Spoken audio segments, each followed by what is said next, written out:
ಸ್ವಲ್ಪ ಕೆಂಪಗಿನ ಬೆಳಕು, ಬೆಳ್ಳಗಿನ ಬೆಳಕು ಎಲ್ಲ ಬರುತ್ತೆ. ಅದು ಉರಿಯುವ ಇಂಧನಕ್ಕೆ ಅನುಗುಣವಾಗಿ ಅದರಲ್ಲಿ ಬೆಳಕಿನಲ್ಲಿ ಬಣ್ಣ ವ್ಯತ್ಯಾಸ ಆಗುತ್ತೆ. ಬೆಳ್ಳಗಿನ ಜ್ವಾಲೆ, ಅದಕ್ಕೆ ಮರೀಚಿ ಅಂತ ಹೆಸರು. ಆ ಮರೀಚಿಯಲ್ಲಿ ರೇತಸ್ಸನ್ನು ಹೋಮಿಸಿದ್ರು, ಆಗ ಅದರಿಂದ ಒಬ್ಬ ಎದ್ದು ಬಂದ, ಅವನಿಗೆ ಮರೀಚಿ ಅಂತ ಹೆಸರಿಟ್ಟು. ಹೀಗೆ ಮರೀಚಿ ಅಂತಕ್ಕಂತಹ ಪ್ರಜಾಪತಿ, ಭೃಗು, ಅಂಗಿರಸ್ಸು, ಮರೀಚಿ, ಮತ್ತೊಬ್ಬ ಯಜ್ಞದ ಮಧ್ಯದಲ್ಲಿ ಹೋಮಿಸಿದಾಗ ಇನ್ನೊಬ್ಬ ಹುಟ್ಟಿ ಬಂದ, ಅವನು ಕ್ರತುವಿನಿಂದ ಹುಟ್ಟಿದ್ರಿಂದ ಅವನಿಗೆ ಕ್ರತು ಅಂತಲೇ ಹೆಸರು ಕೊಟ್ಟರು. ಮತ್ತೊಬ್ಬ ಪುಲಸ್ತ್ಯ, ಮತ್ತೊಬ್ಬ ಪುಲಹ, ಇನ್ನೊಬ್ಬ ವಸಿಷ್ಠ. ವಸಿಷ್ಠ ಅಂತ ಯಾಕೆ ಹೆಸರು ಅಂದರೆ ವಾಸ ಮಾಡುವವರಲ್ಲೆಲ್ಲ ಸರ್ವಶ್ರೇಷ್ಠನಾದ್ರಿಂದ ಅವನಿಗೆ ವಸಿಷ್ಠ ಅಂತ ಹೆಸರಂತೆ. ವಸು ಅಂದರೆ ವಸತೀತಿ ವಸುಹು, ವಾಸ ಮಾಡುವವರಿಗೆಲ್ಲ ವಸುಗಳು ಅಂತ ಹೆಸರು. ನಾವೆಲ್ಲ ವಸುಗಳು. ಆ ವಾಸ ಮಾಡುವವರಲ್ಲಿ ಒಂದು ಸ್ವಲ್ಪ ಎತ್ತರದವನಿಗೆ ವಸೀಯಾನ್ ಅಂತ ಹೆಸರು. ವಸುಹು ವಸಿಯಾನ್ ವಸಿಷ್ಠ, ಗುರುಹು ಗರಿಯಾನ್ ಗರಿಷ್ಠ ಅಂತಿದ್ದ ಹಾಗೆ ಅವನು ವಸಿಯಾನ್. ವಾಸ ಮಾಡುವವರಲ್ಲಿ ಜನಗಳಲ್ಲಿ ಸ್ವಲ್ಪ ಎತ್ತರದವ, ಸ್ವಲ್ಪ ಜ್ಞಾನಶಕ್ತಿಯಲ್ಲಿ ಹೆಚ್ಚಿನವ, ಎಲ್ಲರಿಗಿಂತ ಎತ್ತರದವ ಅಂತಿದ್ದವನಿಗೆ ವಸಿಷ್ಠ ಅಂತ ಹೆಸರು. ಅಂದ ವಸಿಷ್ಠ ಅಷ್ಟೇ ಅಲ್ಲ, ಇನ್ನೊಂದು ಕಾರಣ ಕೊಡ್ತಾರೆ ಬ್ರಹ್ಮಾಂಡ ಪುರಾಣದಲ್ಲಿ. ವಸುಮಧ್ಯಾತ್ ಸಮುತ್ಪನ್ನ ವಶೀತು ವಸುಮಾನ್ ಸ್ವಯಂ ವಸಿಷ್ಠ ಇತಿ ತತ್ವಜ್ಞೈ ಪ್ರೋಚ್ಯತೆ ಬ್ರಹ್ಮವಾದಿಭಿಃ. ವಸುಮಾನ್ ಸ್ವಯಂ ಅಂತ ವಿಶಿಷ್ಟ ಸಂಪತ್ತು ಉಳ್ಳವನಾದ್ರಿಂದ ವಸಿಷ್ಠ. ವಸು ಅಂದರೆ ಸಂಪತ್ತು, ಸಂಪತ್ತು ಉಳ್ಳವರಲ್ಲಿ ಶ್ರೇಷ್ಠ. ಸ್ವಯಂ ಸಂಪತ್ತು, ಒಂದು ಸಂಪತ್ತಿನಿಂದ ತುಂಬಿದವ, ಆದ್ರಿಂದ ಅವ ವಸಿಷ್ಠ. ವಸ್ತುತಃ ವಸಿಷ್ಠ ಅನ್ನೋದು ಭಗವಂತನನ್ನೇ ಹೇಳುವ ಶಬ್ದ. ವಸುಮಾನ್ ಸ್ವಯಂ, ಸರ್ವ ಸಂಪತ್ತಿನಿಂದ ಸ್ವಯಮೇವ ಪೂರ್ಣನಾಗಿರತಕ್ಕಂಥವ ಅಂದರೆ ಭಗವಂತ. ಅದರಲ್ಲೂ ವಸು ಅನ್ನುವ ಶಬ್ದ ಎತ್ತರದ ಸಂಪತ್ತನ್ನು ಹೇಳುವ ಶಬ್ದ. ಎತ್ತರದ ಸಂಪತ್ತು ಅಂದರೆ ಮೋಕ್ಷ. ಮೋಕ್ಷವೆಂಬ ಸಂಪತ್ತು ಯಾರಲ್ಲಿ ಉಂಟೋ ಅವನು ನಿಜವಾಗಿ ವಸಿಷ್ಠ. ನಮ್ಮ ಮನಸ್ಸಿಗೆ ವಸುದೇವ ಅಂತ ಹೆಸರು. ಯಾಕೆ ವಸುದೇವ ಅಂದರೆ ವಸುವನ್ನು ಕೊಡುವಂಥದ್ದು. ವಸುಂ ದಿವ್ಯತಿ, ಮೋಕ್ಷವನ್ನು ಕೊಡಬಹುದಾದ ಶಕ್ತಿ ಮನಸ್ಸಿಗಿದೆ. ಅದು ಸರಿಯಾದ ಮಾರ್ಗದಲ್ಲಿ ಸಾಗಿದರೆ ಈ ಸಂಸಾರ ಬಂಧನವನ್ನು ಕಳಚಿಕೊಳ್ಳುವ ಹಾಗೆ ಸಾಗುತ್ತೆ. ಅದು ಸರಿಯಾದ ಮಾರ್ಗದಲ್ಲಿ. ಚೇತಕ್ಕಲ್ವಸ್ಯ ಬಂಧಾಯ ಮುಕ್ತಯೇ ಚಾತ್ಮನೋ ಮತಂ ಅಂತ. ಇದು ಈ ಬಂಧದಿಂದ ಮೋಕ್ಷಕ್ಕೂ ರಥಂ ವಾ ಪುಂಸಿ, ಭಗವಂತನ ಕಡೆಗೆ ನಾವು ಮನಸ್ಸು ಹರಿಸಿದಾಗ ಮನಸ್ಸಿನ ಮೂಲಕವೇ ನಮ್ಮ ಮೋಕ್ಷ, ಮನಸ್ಸಿನ ಮೂಲಕವೇ ನಮ್ಮ ಬಂಧ. ಆದ್ರಿಂದ ಮನಸ್ಸು ವಸುವನ್ನು ಕೊಡುವಂತಹದ್ದು. ಆದ್ರಿಂದ ಅದಕ್ಕೆ ವಸುದೇವ, ಸತ್ವಂ ವಿಶುದ್ಧಂ ವಸುದೇವ ಸಂಯುತಂ ಅಂತ ಭಾಗವತದಲ್ಲಿ ಮಾತು ಬರುತ್ತೆ. ವಸು ಅಂದರೆ ಸರ್ವೋತ್ಕೃಷ್ಟವಾದ ಸಂಪತ್ತು. ಮೋಕ್ಷವನ್ನು ಕೊಡುವ ಜ್ಞಾನ ಸಂಪತ್ತಿಗೂ ಕೂಡ ವಸು ಅಂತ ಹೆಸರು. ಈ ಋಷಿಗಳಲ್ಲಿ ಹೆಚ್ಚಿನ ಜ್ಞಾನ ಸಂಪತ್ತಿಯುಳ್ಳಂತಹ ಮಹರ್ಷಿ ಆದ್ರಿಂದ ವಸುಮಾನ್ ಸ್ವಯಂ, ವಿಶಿಷ್ಟ ಜ್ಞಾನ ಸಂಪತ್ತಿ ಉಳ್ಳವನಾದ್ರಿಂದ ಇವನಿಗೆ ವಸಿಷ್ಠ ಅಂತ ಹೆಸರಾಯಿತು ಅಂತ ಬ್ರಹ್ಮಾಂಡ ಹೇಳುತ್ತೆ. ಹೀಗೆ ಋಷಿಗಳ ಸೃಷ್ಟಿ ಭೃಗುವಿನ ಮೂಲಕ, ವರುಣನ ಮೂಲಕವಾಗಿ ಆಗುತ್ತೆ. ಅದರಲ್ಲಿ ಭೃಗು ಒಬ್ಬ ವರುಣನ ಮಗ, ಉಳಿದದ್ರಲ್ಲಿ ಅಂಗಿರಸ್ ಅಗ್ನಿಯ ಮಗ, ಉಳಿದವರೆಲ್ಲ ಚತುರ್ಮುಖನ ಮಕ್ಕಳು ಅಂತ ಕರೆಸಿಕೊಂಡ್ರು ಅಂತ ಬ್ರಹ್ಮಾಂಡ ಹೇಳುತ್ತೆ. ವಸ್ತುತಃ ಎಲ್ಲರೂ ಕೂಡ ಈ ವರುಣನ ಸೃಷ್ಟಿಶಕ್ತಿಯಿಂದ, ರೇತಶಕ್ತಿಯಿಂದಲೇ ಹುಟ್ಟಿದವರು. ಅದರಲ್ಲಿ ಭೃಗು ಒಬ್ಬ ವರುಣನ ಮಗ ಆದ. ನಂತರದವ ಅಂಗಿರಸ್, ಅವನು ವರುಣನ ಮಗ ಆಗಲಿಲ್ಲ ಅಂತೆ, ಅವ ಅಗ್ನಿಯ ಮಗ ಆದಂತೆ. ಯಾಕೆ, ಏನು ಕಾರಣ ಅಂದರೆ ಅಗ್ನಿ ಕೇಳಿದ ಅಂತೆ, ನಿಂಗೆ ಭೃಗು ಇದ್ದಾನಲ್ಲ ಇವನು, ನಾನು ಅಗ್ನಿಯಲ್ಲಿ ನೀನು ರೇತಶಕ್ತಿಯನ್ನು ಹಾಕಿದಾಗ ಹುಟ್ಟಿದವ, ನನ್ನಲ್ಲಿ ಹುಟ್ಟಿದವ, ಆದ್ರಿಂದ ಇವನನ್ನು ನನ್ನ ಮಗ ಅಂತ ನೀನು ಒಪ್ಪಿಸಿಬಿಡು ಅಂತ ಅಗ್ನಿ ಕೇಳಿದ. ಹೀಗೆ ಅಗ್ನಿ ಕೇಳಿದ್ದರಿಂದಾಗಿ ವರುಣ ಹೇಳಿದ, ಸರಿ ಇವ ನಿನ್ನ ಮಗ ಇರಲಿ ಅಂತ. ವರುಣ ಹೇಳಿದ್ದು ಅಂತ ಇಲ್ಲಿಲ್ಲ, ಸ್ವಯಂಭೂರ ಅವನು ಬ್ರಹ್ಮಸ್ಥಾನದಲ್ಲಿದ್ದ ಚತುರ್ಮುಖ ಹೇಳಿದ ಇವ ನಿನಗಿರ್ಲಿ ಅಂತ. ಅಂದರೆ ಇದರಲ್ಲೆಲ್ಲ ಕರಾಮತ್ತು ಪೂರ್ತಿ ಇರುವುದು ಚತುರ್ಮುಖಂದು, ವರುಣಂದು ಏನೂ ಇಲ್ಲ. ವರುಣಂದು ಸೃಷ್ಟಿಶಕ್ತಿ, ಅದನ್ನು ಆಜ್ಯ ಪಾತ್ರೆಯಲ್ಲಿ ಹಿಡೀರಿ, ಅಗ್ನಿಗೆ ಹಾಕಿ, ಜ್ವಾಲೆಗೆ ಹಾಕಿ, ಅಂಗಾರಕ್ಕೆ ಹಾಕಿ, ಅದು ಯಾವ ಶಕ್ತಿ ಹೇಗೆ ಅಲ್ಲಿ ಪ್ರಕಟ ಆಗಬೇಕು ಅನ್ನುವುದನ್ನು ನಿರ್ಣಯಿಸಿದವ ಚತುರ್ಮುಖ ಬ್ರಹ್ಮ. ಆದ್ದರಿಂದ ಇವರು ಯಾರ ಮಕ್ಕಳು ಅಂತ ಹೇಳುವವನು ಕೂಡ ಚತುರ್ಮುಖ ಬ್ರಹ್ಮನೇ. ಅದರಲ್ಲಿ ಭೃಗು ವರುಣನ ಮಗ, ಅಂಗಿರಸ್ಸು ಅಗ್ನಿಯ ಮಗ, ಉಳಿದವರೆಲ್ಲ ಚತುರ್ಮುಖನ ಮಕ್ಕಳು. ಯಾಕಂದ್ರೆ ಅವರ ಸೃಷ್ಟಿಗೆ ನಿಜವಾಗಿ ಕಾರಣ ಬ್ರಹ್ಮಸ್ಥಾನದಲ್ಲಿ ಕುಳಿತಂತಹ ಚತುರ್ಮುಖ. ಹೀಗೆ ವರುಣನ ಮಗನಾದ ಭೃಗು ಮತ್ತೆ ಅಗ್ನಿಯ ಮಗನಾದ ಅಂಗಿರಸ್, ಅಂಗಿರೋ ಗೋತ್ರದಲ್ಲಿ ಬಂದವರಿಗೆಲ್ಲರಿಗೂ ಆಗ್ನೇಯರು ಅಂತ ಹೆಸರಂತೆ. ಭೃಗುವಿನ ಗೋತ್ರದಲ್ಲಿ ಬಂದವರಿಗೆಲ್ಲರಿಗೂ ವಾರುಣರು ಅಂತ ಹೆಸರು. ಅದರಿಂದ ಭಾರ್ಗವ ಗೋತ್ರದವರೆಲ್ಲರೂ ನಾವು ವಾರುಣರು ಅಂತ ಹೇಳಿಕೊಳ್ಬಹುದು. ಆಂಗಿರಸ ಗೋತ್ರದವರೆಲ್ಲರೂ ನಾವು ಆಗ್ನೇಯರು ಅಂತ ಹೇಳಿಕೊಳ್ಬಹುದಂತೆ. ಹೀಗೆ ಭೃಗು ಮತ್ತು ಅಂಗಿರಸ್ ಅನ್ನುವ ಪ್ರಧಾನ ಇಬ್ಬರು ಮಹರ್ಷಿಗಳ ಸೃಷ್ಟಿಯಾಯಿತು. ಅವರಿಂದ ಮತ್ತೆ ಸೃಷ್ಟಿ ವಿಸ್ತಾರವಾಗುತ್ತೆ. ಅದರಲ್ಲಿ ಭೃಗುವಿಗೆ ಮತ್ತೆ ಇಬ್ಬರು ಮಡದಿಯರು, ಒಬ್ಬಳು ಹಿರಣ್ಯಕಶಿಪುವಿನ ಮಗಳು. ಎಲ್ರಿಗೂ ಹಿರಣ್ಯಕಶಿಪಿನ ಮಗನ ಹೆಸರು ಗೊತ್ತಿದೆ, ಆದರೆ ಮಗಳ ಹೆಸರು ಯಾರಿಗೂ ಗೊತ್ತಿರಲಿಕ್ಕಿಲ್ಲ. ಕಯಾದುವಿನಲ್ಲಿ ಹಿರಣ್ಯಕಶಿಪಿಗೆ ಹುಟ್ಟಿದವಳು ಒಬ್ಬಳು ಮಗಳು. ಅವಳಿಗೆ ಒಳ್ಳೆ ಹೆಸರಿಟ್ಟಿದ್ದವ, ದಿವ್ಯಾ ಅಂತ ಹೆಸರಿಟ್ಟಿದ್ದ. ಎಲ್ಲ ಇವತ್ತಿನ ಆಧುನಿಕ ಹೆಸರಿನ ಹಾಗಿದೆ. ದಿವ್ಯಾ ಅಂತ ಒಬ್ಬಳು ಹುಡುಗಿ. ಅವಳನ್ನು ಕೊಟ್ಟು ಈ ಭೃಗುವಿಗೆ ಮದುವೆ ಮಾಡ್ತಾನೆ ಹಿರಣ್ಯಕಶಿಪು. ಅದು ಹೇಗೆ ಮದುವೆ, ಅದು ಹೇಗಾಯಿತು, ಅದನ್ನು ಯಾವುದನ್ನು ಬ್ರಹ್ಮಾಂಡ ಪುರಾಣ ಹೇಳುವುದಿಲ್ಲ, ಬೇರೆ ಪುರಾಣದಲ್ಲಿ ನೋಡಬೇಕು. ಅಂತೂ ಹಿರಣ್ಯಕಶಿಪುವಿನ ಮಗಳಾದ ದಿವ್ಯೆಯ ಜೊತೆಗೆ ತೇಷಾಂ ಭೃಗೋಹೋ ಕೀರ್ತಯಿಷ್ಯೇ ಭಾರ್ಯೇ ಭೃಗೋಹೋ ಅಪ್ರತಿಮೆ ಉತ್ತಮಾಭಿಜನೆ ಶುಭೆ ಹಿರಣ್ಯಕಶಿಪೋಹ ಕನ್ಯಾ ದಿವ್ಯಾ ನಾಮ ಪರಿಶ್ರುತ ಅಂತ. ದಿವ್ಯೆಯ ಜೊತೆಗೆ ಭೃಗುವಿಗೆ ವಿವಾಹವಾಗುತ್ತೆ. ಭೃಗುವಿಗೆ ಮತ್ತೊಬ್ಬಳು ಮಡದಿದ್ಲು, ಅದು ಪುಲೋಮನ ಮಗಳಾದ ಪೌಲೋಮಿ. ಹೀಗೆ ದಿವ್ಯಾ ಮತ್ತು ಪೌಲೋಮಿ ಅನ್ನುವ ಇಬ್ಬರು ಪತ್ನಿಯರು. ಆ ಪತ್ನಿಯರಲ್ಲಿ ಭೃಗು ವಂಶ ವಿಸ್ತಾರ ಮಾಡ್ತಾನೆ. ಅದರಲ್ಲಿ ಹಿರಣ್ಯಕಶಿಪುವಿನ ಮಗಳಾದ ದಿವ್ಯೆಯಲ್ಲಿ ಭೃಗುವಿಗೆ ಶುಕ್ರ ಮಗನಾಗಿ ಜನಿಸ್ತಾನೆ. ಹೀಗೆ ಭೃಗುವಿನ ಮಗ ಶುಕ್ರಾಚಾರ್ಯ, ನವಗ್ರಹಗಳಲ್ಲಿ ಏಕಾಕ್ಷಿ ಅಂತ ಕರೆಸಿಕೊಂಡಂತಹ ಗ್ರಹ, ದೈತ್ಯರ ಗುರು. ಈ ಶುಕ್ರ ಉಶನಸ್ ಅಂತ ಅವನಿಗೆ, ಮತ್ತು ಶುಕ್ರ ಏಭೂಷಣ ನಿತ್ಯ ಮತಃ ಕಾವ್ಯೋಪಿ ವಾ ಪುನಃ ಅಂತ ಅವನಿಗೆ ಕಾವ್ಯ, ಉಶನಸ್ಸು ಅಂತ ಅನೇಕ ಹೆಸರು ಅವನ ಜ್ಞಾನ ಸಂಪತ್ತಿನಿಂದಾಗಿ ಬಂತಂತೆ. ಅವನು ಕೇವಲ ಅಸುರರ ಆಚಾರ್ಯ ಆಗಿರಲಿಲ್ಲ, ದೇವಾಸುರಾಣಾಂ ಆಚಾರ್ಯಂ ಶುಕ್ರಂ ಕವಿವರಂ ಗ್ರಹಂ ಅಂತ ಹೇಳ್ತಾರೆ. ದೇವತೆಗಳಿಗೂ ಆಚಾರ್ಯ, ಅಸುರರಿಗೂ ಆಚಾರ್ಯ. ಅಂತಹ ವಿಶಿಷ್ಟ ಜ್ಞಾನ ಸಂಪತ್ತಿಯ ಶುಕ್ರ ಭೃಗುವಿಗೆ ದಿವ್ಯೆಯಲ್ಲಿ ಮಗನಾಗಿ ಜನಿಸ್ತಾನೆ. ಈ ಶುಕ್ರನಿಂದ ಮತ್ತೆ ಶುಕ್ರನಿಗೆ ಗೌಹು ಅಂತಕ್ಕಂತಹ ಪತ್ನಿ ಇದ್ಲು. ಇವತ್ತು ಈ ಹೆಸರನ್ನು ಬಹುಶಃ ಹೆಂಗಸರು ಇಟ್ಟುಕೊಳ್ಳಿಕ್ಕಿಲ್ಲ, ಅದು ಸ್ತ್ರೀಲಿಂಗದ ಶಬ್ದ. ಗೌಹು ಗೋ ಶಬ್ದ. ಗೋ ಅಂತ ಹೇಳಿದ್ರೆ ಹಸು ಅಂತಲೂ ಅರ್ಥ, ದೇನು ಅಂತಲೂ ಇವತ್ತು ಹೆಚ್ಚು ಪ್ರಸಿದ್ಧಿಯಲ್ಲಿರುವ ಶಬ್ದ. ಆಕೆ ಗೌ ಅಂತ ಅವಳ ಹೆಸರು. ಅವಳು ಪಿತೃದೇವತೆಗಳ ಕನ್ಯೆ, ಮಾನಸ ಕನ್ಯೆ. ಸೋಮಪ ಅನ್ನುವ ಪಿತೃದೇವತೆಗಳ ಮಾನಸ ಕನ್ಯೆಯಾದಂತಹ ಗೌಹು. ಆಕೆಯಲ್ಲಿ ಶುಕ್ರನಿಗೆ 4 ಜನ ಮಕ್ಕಳು ಹುಡ್ತಾರೆ. ಅದರಲ್ಲಿ ಇಬ್ಬರು ಬಹಳ ಪ್ರಸಿದ್ಧ, ಷಂಡ ಮತ್ತು ಅಮರ್ಕ ಅಂತ ಇಬ್ಬರು ಬಹಳ ಪ್ರಸಿದ್ಧ. ಷಂಡಾಮರ್ಕರು ಅಂತ ಅವರು ಪ್ರಹ್ಲಾದನಿಗೆ ಪಾಠ ಹೇಳಿದಂತಹ ಗುರುಗಳು. ಶುಕ್ರಾಚಾರ್ಯರು ಅಸುರರಿಗೆಲ್ಲ ಪಾಠ ಹೇಳುವವರು. ಶುಕ್ರಾಚಾರ್ಯರು ಏನಾದರೂ ಕಾರ್ಯಭಾರದಿಂದ ಬೇರೆ ಕಡೆಗೆ ಹೋದಾಗ ಗುರುಕುಲವನ್ನು ನೋಡ್ತಾ ಇದ್ದವರು ಶುಕ್ರಾಚಾರ್ಯರ ಮಕ್ಕಳಾದ ಷಂಡಾಮರ್ಕರು. ಇನ್ನಿಬ್ಬರು ಇದ್ರು, ತ್ವಷ್ಟೃ ಮತ್ತು ವರತ್ರಿ ಅಂತ. ತ್ವಷ್ಟೃ, ವರತ್ರಿ, ಷಂಡಾಮರ್ಕ ಅಂತ 4 ಜನ ಶುಕ್ರಾಚಾರ್ಯರ ಮಕ್ಕಳು, ಗೌಹು ಅನ್ನುವ ಪಿತೃಕನ್ಯೆಯಲ್ಲಿ ಜನಿಸಿರತಕ್ಕಂಥವರು. ಅದರಲ್ಲಿ ಈ ವರತ್ರಿ ಇಂದ್ರನ ಮೂಲಕ ಸತ್ತು ಹೋಗಿಬಿಡ್ತಾನೆ. ವರತ್ರಿಯ ಮಕ್ಕಳು ಕೂಡ ಸತ್ತು ಹೋಗ್ತಾರೆ. ಇದಕ್ಕೆ ಕಾರಣ ಏನು ಅಂದರೆ, ಈ ವರತ್ರಿ ತನ್ನ ತಂದೆಯ ಕೈಯಿಂದ ಬಂದ ಕೆಲಸವನ್ನು ಮುಂದುವರಿಸಿದ, ಪೌರೋಹಿತ್ಯವನ್ನು ಮುಂದುವರಿಸಿದ. ಆದರೆ ಸರಿಯಾದ ಕ್ರಮದಲ್ಲಿ ಪೌರೋಹಿತ್ಯ ಮಾಡ್ತಾ ಇರಲಿಲ್ಲ. ಪೌರೋಹಿತ್ಯದಲ್ಲಿ ವಾಮ ಮಾರ್ಗವನ್ನು ಹಿಡಿದವ ವರತ್ರಿ ಮತ್ತು ವರತ್ರಿಯ ಮಕ್ಕಳು. ಅವರು ಯಾಗ ಮಾಡಿಸ್ತಾ ಇದ್ದದ್ದು ಹೆಚ್ಚಾಗಿ ದೈತ್ಯರಿಗೆ. ದೈತ್ಯರ ಕುಲ ಪುರೋಹಿತರು ಇವರು. ಪುರೋಹಿತರು ಯಾರಿಗಾದರೂ ತೊಂದರೆ ಇಲ್ಲ, ನಾವು ಒಳ್ಳೆಯವರಿಗೆ ಮಾತ್ರ ಪೌರೋಹಿತ್ಯ ಮಾಡುವುದು, ಉಳಿದವರು ಬಂದು ಕೇಳಿದರೆ ಅವರ ಮನೆಯಲ್ಲಿ ಪೌರೋಹಿತ್ಯ ಮಾಡುವುದಿಲ್ಲ ಅಂತ ಪುರೋಹಿತರು ಹೇಳಲಿಕ್ಕೆ ಬರುವುದಿಲ್ಲ. ಪುರೋಹಿತರು ನೀವು ನಮ್ಮಲ್ಲಿ ಒಂದು ವಿಷ್ಣು ಯಾಗ ಮಾಡಬೇಕು ಅಂತ ಕೇಳಿದಾಗ, ನೀವು ಹೇಗೆ, ನಿಮ್ಮ ಸಂಪಾದನೆ ಎಲ್ಲ ಹೇಗೆ, ಕ್ರಮ ಪ್ರಕಾರ ವೇದ ಪಾಠವನ್ನು ಹೇಳಿಕೊಂಡೇ ಸಂಪಾದನೆ ಮಾಡ್ತೀರೋ ಅಥವಾ ಬೇರೆ ಏನಾದರೂ ಬಿಸಿನೆಸ್ ಮಾಡುವುದು? ಬಿಸಿನೆಸ್ ಮಾಡುವುದಾದರೆ ನಾವು ನಿಮ್ಮಲ್ಲಿ ಹೋಮ ಮಾಡಿಸುವುದಿಲ್ಲ ಅಂತ ಪುರೋಹಿತರು ಹೇಳುವ ಹಾಗಿಲ್ಲ.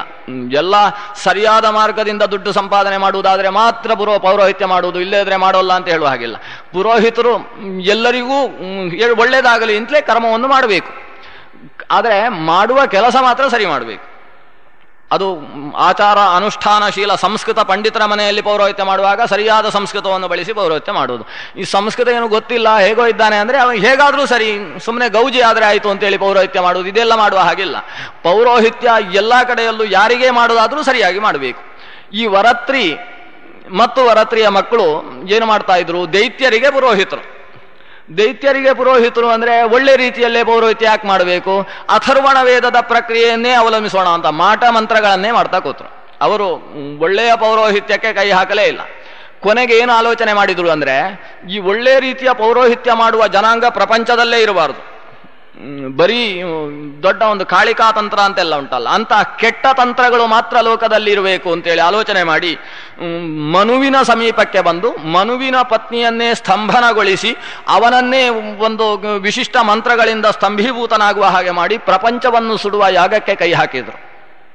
ಆ ಹೊತ್ತಿಗೆ ದೇವೇಂದ್ರ ಬಂದು ಆ ವರತ್ರಿಯನ್ನು ಮತ್ತು ವರತ್ರಿಯ ಮಕ್ಕಳನ್ನು ಯಾಗ ಮಾಡ್ತಾ ಇರುವವರನ್ನೇ ಕೊಂದು ಹಾಕಿದ. ಹೀಗೆ ಯಾಗ ಮಾಡ್ತಾ ಇದ್ದಾಗಲೇ ಕೊಂದದ್ದು ದೇವೇಂದ್ರ ಬಹಳಷ್ಟು ಜನರನ್ನು ಕೊಂದು ಬಿಟ್ಟಿದ್ದಾನೆ. ಅದರಲ್ಲಿ ಒಬ್ಬನನ್ನು ಕೊಂದಾಗಂತೂ ವಿಶ್ವರೂಪಾಚಾರ್ಯರನ್ನು ಕೊಂದಾಗ ಸ್ವಲ್ಪ ಗೊಂದಲವಾಯಿತು, ತುಂಬ ಗಲಾಟೆ ಆಯಿತು. ದೇವೇಂದ್ರನಿಗೆ ಒಂದು ಸಲ ಕಸಿವಿಸಿ ಆಗುವ ಸ್ಥಿತಿ ಉಂಟಾಯಿತು, ಬ್ರಹ್ಮಹತ್ಯೆ ಅಂಟಿಕೊಂಡಿತ್ತು. ಆದರೆ ಬಹಳ ದುಷ್ಟರಾಗಿರ್ತಕ್ಕಂತಹ ವರತ್ರಿ, ಶುಕ್ರಾಚಾರ್ಯರ ಮಗನಾದ ವರತ್ರಿ ಮತ್ತು ವರತ್ರಿಯ ಮಕ್ಕಳು, ಅವರ ವಂಶ ನಿರ್ವಂಶ ಆಗಿ ಹೋಗುತ್ತೆ. ಇನ್ನು ತ್ವಷ್ಟೃ ಮತ್ತು ಚಂಡ ಅಮರ್ಕರು ಉಳ್ಕೊಳ್ತಾರೆ. ಅವರ ಮೂಲಕವಾಗಿ ಶುಕ್ರಾಚಾರ್ಯರ ವಂಶ ವಿಸ್ತಾರವಾಗುತ್ತೆ. ಇದರಲ್ಲಿ ವರತ್ರಿಯ ಮಕ್ಕಳು ಯಾಗ ಮಾಡ್ತಾ ಇದ್ದಾಗ ಇಂದ್ರನ ಕೈಯಿಂದ ಸತ್ರು. ಅವರ ತಲೆಯನ್ನು ಇಂದ್ರ ಚೆಂಡಾಡಿದ. ತಲೆ ನೆಲಕ್ಕೆ ಬಿತ್ತಂತೆ. ನೆಲಕ್ಕೆ ಬಿದ್ದು ಅಪ್ಪಚ್ಚಿಯಾಗಿ ಖರ್ಜೂರ ಉತ್ಪತ್ತಿ ಆಯಿತು ಅಂತ ಬ್ರಹ್ಮಾಂಡ ಹೇಳುತ್ತೆ. ಈಗ ಖರ್ಜೂರದ ಸೃಷ್ಟಿಯಾದದ್ದನ್ನು ಬ್ರಹ್ಮಾಂಡ ಹೀಗೆ ಹೇಳುತ್ತೆ, ಶೀರ್ಷಾಣಿ ನೆಪತನ್ ಸ್ಥಾನಿ ಖರ್ಜೂರಾಹ್ಯಭವನ್ ಸ್ತತಃ. ಅದರಿಂದಾಗಿ ಖರ್ಜೂರದ ಸೃಷ್ಟಿಯಾಯಿತು ಅಂತ ತುಂಬ ಆಲೋಚನೆ ಮಾಡಿದೆ. ಏನಿದು ಖರ್ಜೂರ? ಹಾಗಾದರೆ ಖರ್ಜೂರವು ನಿಷಿದ್ಧವೋ ಅಂತ ಒಂದು ಸಲ ನನಗೆ ಸಂಶಯ ಆಯಿತು. ಎಲ್ಲ ಯಾವುದೋ ಅನೇಕ ತರಕಾರಿಗಳೆಲ್ಲ ನಿಷಿದ್ಧಗಳಿದ್ದಾವೆ. ಅದು ಯಾಕೆ ನಿಷಿದ್ಧ ಅಂದರೆ ಯಾವುದೋ ಒಂದು ಸಂದರ್ಭದಲ್ಲಿ ಕೆಟ್ಟ ವ್ಯಕ್ತಿಗಳಿಂದಾಗಿ ಹುಟ್ಟಿ ಬಂದದ್ದು ಅಂತ ಹಾಗೆಲ್ಲ ಇರುತ್ತೆ. ಹಾಗೆ ಖರ್ಜೂರವು ಕೂಡ ಇಂಥವರ ತಲೆಯೇ ಖರ್ಜೂರ ಆಯಿತು ಅಂದರೆ ಅದು ಒಂದು ಮಾಂಸಾಹಾರದ ಹಾಗೆ ಆಗಿ ಕೊನೆಗೆ ಅದು ಕೂಡ ನಿಷಿದ್ಧವೋ ಏನೋ ಅಂತ ಒಂದು ಸಲ ಸಂಶಯ ಬಂತು. ಮತ್ತೆ ಒಂದಿಬ್ಬರ ಹತ್ರ ವಿಚಾರಿಸಿದೆ, ಹಾಗೇನೂ ಇರ್ಲಿಕ್ಕಿಲ್ಲ, ಖರ್ಜೂರದ ಸೃಷ್ಟಿಯನ್ನು ಹೇಳಿದೆ ಅಷ್ಟೇ ಅಂತ ಹೇಳಿದರು. ಅಂತೂ ದೊಡ್ಡವರ ಹತ್ರ ವಿಚಾರಿಸೋಣ. ಖರ್ಜೂರದ ಸೃಷ್ಟಿಯನ್ನು ಬ್ರಹ್ಮಾಂಡ ಪುರಾಣ ಹೀಗೆ ಹೇಳಿದೆ, ಆ ವರತ್ರಿಯ ಮಕ್ಕಳ ತಲೆಯನ್ನು ಈ ದೇವೇಂದ್ರ ಚೆಂಡಾಡಿದಾಗ ಆ ತಲೆ ನೆಲಕ್ಕೆ ಬಿದ್ದದ್ದು ಖರ್ಜೂರ ಅನ್ನುವ ಒಂದು ವಸ್ತುವಾಗಿ ಸೃಷ್ಟಿಯಾಯಿತು. ಏವಂ ವರತ್ರಿಣಃ ಪುತ್ರಾಃ ಇಂದ್ರೇಣ ನಿಹತಾಃ ಪುರಾ. ಆಮೇಲೆ ಹೀಗೆ ಶುಕ್ರಾಚಾರ್ಯರಿಗೆ ಗೌಹು ಅನ್ನುವ ಪಿತೃಕನ್ಯೆಯಲ್ಲಿ 4 ಜನ ಮಕ್ಕಳು. ಇನ್ನು ಮತ್ತೊಬ್ಬಳು ಪತ್ನಿ ಶುಕ್ರಾಚಾರ್ಯರಿಗೆ, ಅವಳಿಗೆ ಜಯಂತಿ ಅಂತ ಹೆಸರು. ಆ ಜಯಂತಿಯಲ್ಲಿ ಮತ್ತೆ ದೇವಯಾನಿ ಅಂತಕ್ಕಂಥ ಹುಡುಗಿ, ಅದು ಮತ್ತೆ ಕಚದೇವಯಾನಿ ಪ್ರಸಂಗ, ಆಮೇಲೆ ಯಯಾತಿ, ಆಮೇಲೆ ವಂಶ ವಿಸ್ತಾರ, ಹೀಗೆ ಮಗಳ ಕಡೆಯಿಂದ ವಂಶ ವಿಸ್ತಾರ ಆಗ್ತಾ ಹೋಗುತ್ತೆ. ಇದು ಭೃಗುವಿನ ದಿವ್ಯಾ ಅನ್ನುವ ಪತ್ನಿಯಲ್ಲಿ ಜನಿಸಿದವ ಶುಕ್ರನಲ್ಲಿ ಚಂಡಾಮರ್ಕಾದಿಗಳು, ಹೀಗೆ ವಂಶ ವಿಸ್ತಾರ. ಇನ್ನು ಭೃಗುವಿಗೆ ಮತ್ತೊಬ್ಬಳು ಪತ್ನಿ ಪೌಲೋಮಿ, ಪುಲೋಮನ ಮಗಳು. ಈ ಪೌಲೋಮಿಯಲ್ಲಿ ಇದೇ ವಂಶದಲ್ಲಿ ಭಾರ್ಗವರಾಮ ಪರಶುರಾಮ ಬರ್ತಾನೆ. ಈ ವರುಣನ ಮಗನಾದ ಭೃಗುವಿಗೆ ಪೌಲೋಮಿಯಲ್ಲಿ ಚ್ಯವನ ಅನ್ನುವ ಮಗ ಹುಡ್ತಾನೆ. ಹೀಗೆ ಭಾರ್ಗವ, ಮೊದಲ ಭಾರ್ಗವ ಅಂತ ಹೇಳಿದ್ರೆ ಭೃಗು ವಂಶದಲ್ಲಿ ಹುಟ್ಟಿದವ ಅಂದ್ರೆ ಚ್ಯವನ ಮಹರ್ಷಿ. ಇವನ ಹುಟ್ಟು ಕೂಡ ಒಂದು ವಿಚಿತ್ರ. ಪೌಲೋಮಿ ಗರ್ಭ ಧರಿಸಿದ್ದಾಳೆ, ಮೊದಲ ಗರ್ಭ 8 ತಿಂಗಳು ಆಗಿದೆ. 8 ತಿಂಗಳ ಹೊತ್ತಿಗೆ ಒಂದು ರಾಕ್ಷಸಿ ಬಂದು ಆ ಗರ್ಭವನ್ನು ನುಂಗಿಬಿಟ್ಟಿದಂತೆ ಒಳಗಿನ್ಲೆ. ವ್ಯಾಧಿತ ಸೋಷ್ಟಮೇ ಮಾಸಿ ಗರ್ಭ ಕ್ರೂರೇಣ ರಕ್ಷಸ ಅಂತ ಒಂದು ರಕ್ಷಸ್ಸು, ಒಂದು ದುಷ್ಟಶಕ್ತಿ ಬಂದು ಆ ಗರ್ಭವನ್ನು ನುಂಗಿಬಿಟ್ಟಿತು. ನುಂಗಿದ್ದೇ ತಡ ಇವಳಿಗೆ ಇದ್ದಕ್ಕಿದ್ದ ಹಾಗೆ ಹೊಟ್ಟೆ ನೋವು ಪ್ರಾರಂಭ ಆಯಿತು. ಕೂಗುವುದಕ್ಕೆ ಶುರು ಮಾಡಿದ್ಲು ಗಂಡನನ್ನು ಕುರಿತು. ಅಷ್ಟು ಹೊತ್ತಿಗೆ ಆ ಗರ್ಭವೇ ರಕ್ಕಸಿನಿಂದ ಬಿಡಿಸಿಕೊಂಡಿತಂತೆ. ರಕ್ಕಸನ ಕೈಯಿಂದ, ರಾಕ್ಷಸಿಯ ಕೈಯಿಂದ ಬಿಡಿಸಿಕೊಂಡು ಅದು ಪ್ರಸವವಾಗಿ ಹೋಯಿತು ಆ ಕ್ಷಣಕ್ಕೇನೆ ಅಂತ. ಆ ಗರ್ಭದಲ್ಲಿ ಅಂತಹ ಶಕ್ತಿ, ಅದನ್ನು ರಕ್ಷಣೆ ಮಾಡುವುದಕ್ಕೆ ಗಂಡ ಓಡಿ ಬರಬೇಕು ಅಂತಿರ್ಲಿ. ಒಳಗಿನಿಂದ ಗರ್ಭವೇ ರಕ್ಕಸನ ಬಾಯಿಯಿಂದ ಚ್ಯವನ ಹೊಂದಿದ್ರಿಂದ ಅದಕ್ಕೆ ಚ್ಯವನ ಅಂತ ಹೆಸರು. ಚ್ಯವನ ಅಂದ್ರೆ ಅದನ್ನು ಜಾರಿ ಬೀಳುವುದು, ಕಳಚಿಕೊಳ್ಳುವುದು. ಈ ರಕ್ಕಸನ ಬಾಯಿಯಿಂದ ಕಳಚಿಕೊಂಡದ್ದು ಆದ್ರಿಂದ, ಅದು ಚ್ಯವನಗೊಂಡದ್ರಿಂದ, ಚ್ಯುತವಾದದ್ರಿಂದ ಅದಕ್ಕೆ ಚ್ಯವನ ಅಂತ ಹೆಸರು. ಹುಟ್ಟಿದವಂತಿಂದಲೇ ತಂದೆ ಕರೆದು ಬಿಟ್ಟ. ಹೀಗೆ ಹುಟ್ಟಿದ ಮಗು ಚ್ಯವನ ಅಂತ ಕರೆಸಿಕೊಂಡಿತು. ಇದು ಗರ್ಭದಲ್ಲಿರುವ ಮಗುವನ್ನು ರಾಕ್ಷಸಿ ನುಂಗುವುದು ಅಂದರೆ ಅದಕ್ಕೆ ನಾನಾ ರೀತಿಯ ತೊಂದರೆಯನ್ನು ಉಂಟು ಮಾಡುವಂಥದ್ದಿದೆ. ನಮ್ಮ ಸಂಸ್ಕಾರಗಳಲ್ಲಿ ಸೀಮಂತೋನ್ನಯನ ಅಂತ ಒಂದು ಸಂಸ್ಕಾರ ಇದೆ. ಷೋಡಶ ಸಂಸ್ಕಾರಗಳಲ್ಲಿ ಒಂದು ಸಂಸ್ಕಾರ ಅದು ಗರ್ಭದಲ್ಲಿ ಉಂಟಾಗುವ ದೋಷವನ್ನು ಮಾರ್ಜನೆ ಮಾಡುವುದಕ್ಕೆ ಇರತಕ್ಕಂಥ ಸಂಸ್ಕಾರ. ಅದರ ಉದ್ದೇಶವೇ ಅಲ್ಲಿ ಒಂದು ರಾಕ್ಷಸಿಗಣ ದೂರ ನಿರಸನ ಕ್ಷಮ ಮಹಾಲಕ್ಷ್ಮೀ ಸಮಾವೇಶನ ಪೂರಕಂತ ಅದರ ಸಂಕಲ್ಪವೇ ಹೇಳುತ್ತೆ. ಅಲ್ಲಿ ಒಂದು ದುಷ್ಟ ಶಕ್ತಿಗಳು ಆ ಗರ್ಭಕ್ಕೆ ಬಾಧೆಯನ್ನು ಉಂಟು ಮಾಡುವ ಸ್ಥಿತಿ ಬಂತು ಅಂತಾದರೆ, ಅದು ಆಗಬಾರದು ಅಂತಾದರೆ ಆ ಗರ್ಭದಲ್ಲಿ ಮಹಾಲಕ್ಷ್ಮಿ ಸನ್ನಿಧಾನ ಉಂಟಾಗಬೇಕು. ಆ ಮಹಾಲಕ್ಷ್ಮಿ ಸನ್ನಿಧಾನ ಗರ್ಭಿಣಿ ಸ್ತ್ರೀಯಲ್ಲಿ ಉಂಟಾಗಬೇಕು. ಆ ಲಕ್ಷ್ಮಿಯ ಸನ್ನಿಧಾನ ಇತ್ತು ಅಂತಾದರೆ ರಾಕ್ಷಸಿ ಗಣ ಏನೂ ಮಾಡುವುದಿಲ್ಲ. ಅದಕ್ಕೋಸ್ಕರ ಆ ಲಕ್ಷ್ಮೀ ಸನ್ನಿಧಾನವನ್ನು ತಂದುಕೊಡುವುದಕ್ಕೋಸ್ಕರ ಮಾಡುವ ಒಂದು ಸಂಸ್ಕಾರ ಸೀಮಂತೋನ್ನಯನ ಅನ್ನುವ ಸಂಸ್ಕಾರ. ಪರಮ ಸಾತ್ವಿಕಳಾಗಿರ್ತಕ್ಕಂತಹ ಈ ಪೌಲೋಮಿಗೆ ಭೃಗು ಅಂತಹ ಸಂಸ್ಕಾರಗಳಿಂದ ಒಂದು ರಕ್ಷೆಯನ್ನು ಕೊಟ್ಟಿರುವ ಕಾರಣದಿಂದ ಆ ಗರ್ಭ ಆ ರಾಕ್ಷಸಿಯ ಮುಖದಿಂದ ಜಾರಿತು. ಹುಟ್ಟಿದ ಮಗುವಿಗೆ ಚ್ಯವನ ಅಂತ ಹೆಸರಾಯಿತು. ದೊಡ್ಡ ಹೆಸರು ಮಾಡಿದಂತಹ ವ್ಯಕ್ತಿ.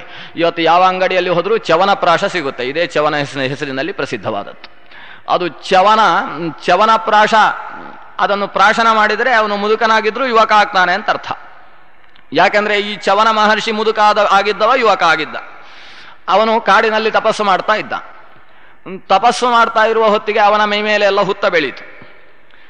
ಒಂದು ಸಲ ಶರಿಯಾತಿ ಅಂತಕ್ಕಂತಹ ರಾಜ ತನ್ನ ಮಗಳಾದ ಸುಕನ್ಯೆಯ ಜೊತೆಗೆ ಕಾಡಿಗೆ ಬೇಟೆಯ ಉದ್ದೇಶದಿಂದ ವಿಹಾರಕ್ಕೋಸ್ಕರ ಬಂದ.